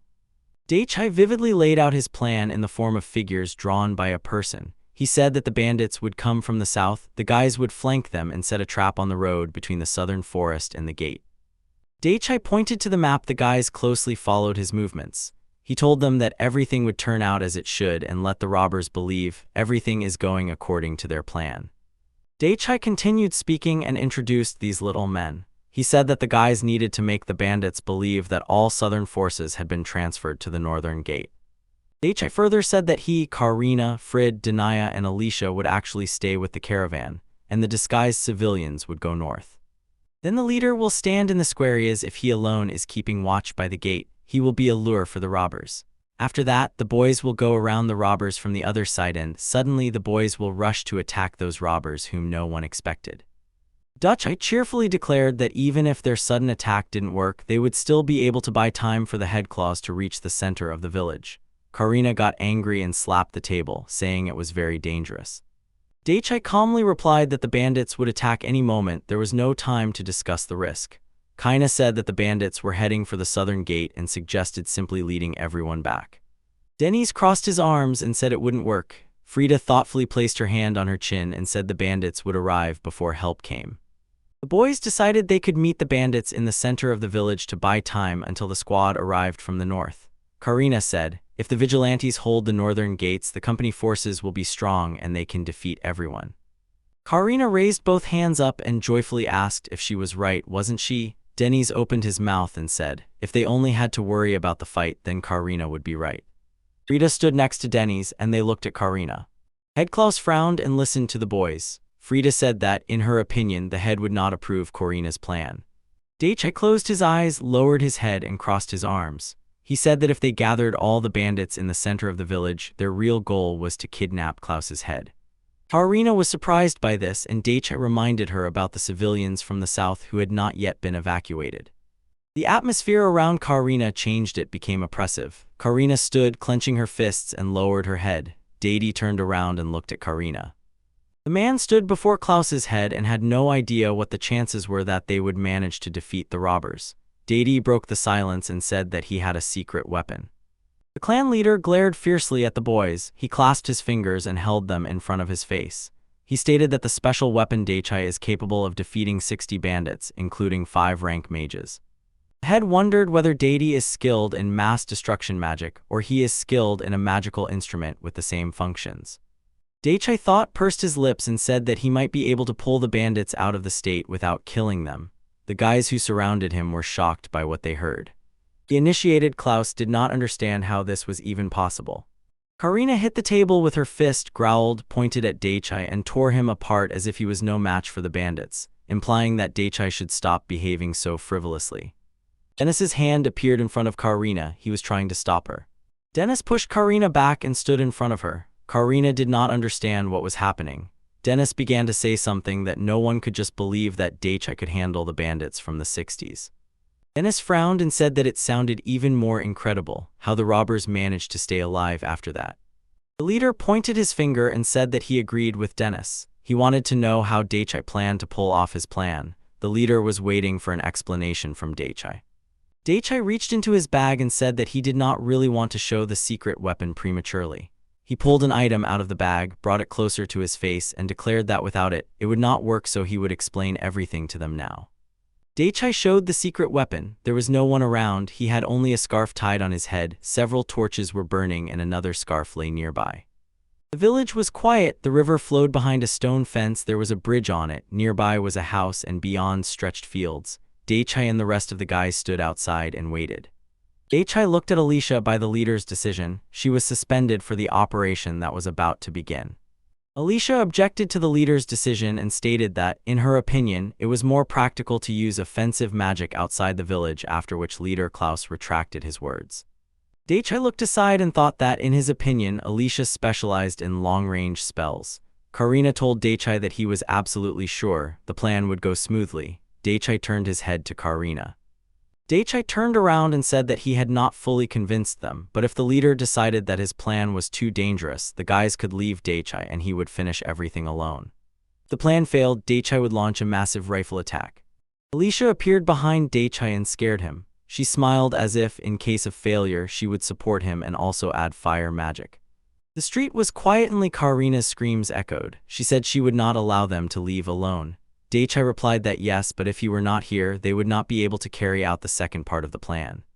Karina raised her hand in front of her and said she would stay with them until the very end, even if the second stage of the plan failed. She frowned and declared that they would all go together, even if she had to carry the guys herself. He abruptly turned around and walked away. Daichi nervously scratched his face with his hand and, smiling, said that Karina should not worry so much. Dennis pressed his palm to his face and said he had heard about Daichi's talents but did not understand how he remained so confident. Frida smiled and replied, "Regardless of how strong or weak the enemy is, one must never lose vigilance for a moment." Karina said with annoyance that she considers Daichi an elite mage, but he has no combat experience. Daichi was surprised. Kaina ran her finger over Daichi's chest and said that there were cases when a talented mage died at the hands of a petty bandit simply because he lacked experience, and all these mages had something in common. Karina grimaced and said that all these magicians were too self-confident. Daichi looked at her in surprise. It seemed to him that it was something harsh. Daichi raised his fist to his face, coughed, then closed his eyes and said that in his homeland there is a saying, "If you know yourself and your enemy, you need not worry about the outcome even in hundreds of battles."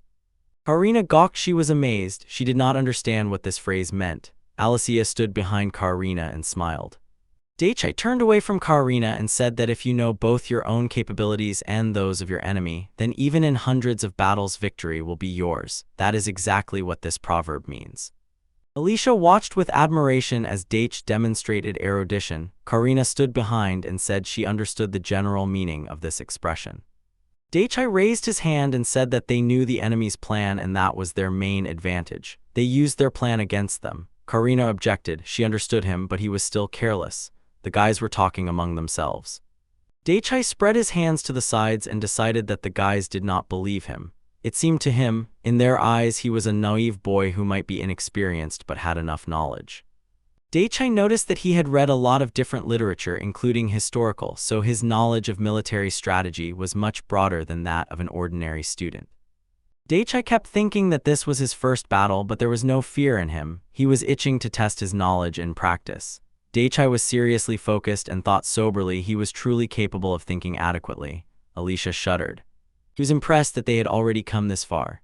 Alicia shouted that the bandits were a kilometer away from them. Karina grabbed a sword and ordered everyone to prepare. Alicia needed to apply physical reinforcement and protection to herself. Daichai tensed and realized a kilometer left, only waiting for the bandits to approach closer. Alicia noticed something. Alicia shouted to the guys who rushed into battle. Besides the robbers, there were also 6 royal monkeys. The robbers with monsters moved towards the guys. Daichai grinned and the other guys were shocked by such a turn of events. Karina and Daichai turned around and rushed headlong to Alicia. The guys approached closely because they were interested in who controlled the monkeys, and they noticed that the monkeys were already moving. Daichai remembered, someone controls the royal monkeys. These monsters are fighting. Karina pointed towards the forest and said that there were 66 bandits in total, including 6 royal monkeys. Karina looked towards the forest and said that everything was bad. Denise shouted anxiously. There were more bandits than they expected, and with them were 6 monkeys. Frida said they needed to retreat. Karina tensed. Alicia shouted that the bandits had sped up, and Karina stood nearby. Daichai, surrounded by magical sparks, declared that he would stay to hold them off and ordered the others to relay the information to the leader. He was sure his plan did not depend on the number of opponents. Karina sharply turned to Daichai and angrily declared that he was talking nonsense. Daichai smiled and said, "The number of bandits does not affect the execution of his plan, he just needs to increase the number of shells." Karina gaped in shock and looked at Daichai. Alicia said she would stay with Daichai. Karina and Daichai looked at her, eyes wide and mouths agape. Alicia said that her offensive magic in the village would be useless. Alicia began to smile and declared that with body-strengthening magic she could easily keep up with Daichai. Karina objected that she was leading the squad and everyone had to listen to her. Alicia interrupted her and said that the bandits were 700 meters away. Karina twitched and got scared. Denny said that they would not move from their place at such speed. Karina and Frida stood nearby. Karina clenched her fists in anger. Karina shouted that she would stay with the boys and Frida and Daichai should also stay to help them. Frida drew her sword and Denny said that they were relying on Daichai. Daichai looked at the boys. A smile appeared on his face and he erased his like gesture with his thumbs. On the road leading to the forest, no one was visible yet. Alicia reported the bandits were already 600 meters away. The boys took combat positions and prepared for the attack. Alicia raised her hand and Daichai, noticing this, decided that the signal meant the distance was reduced to 500 meters.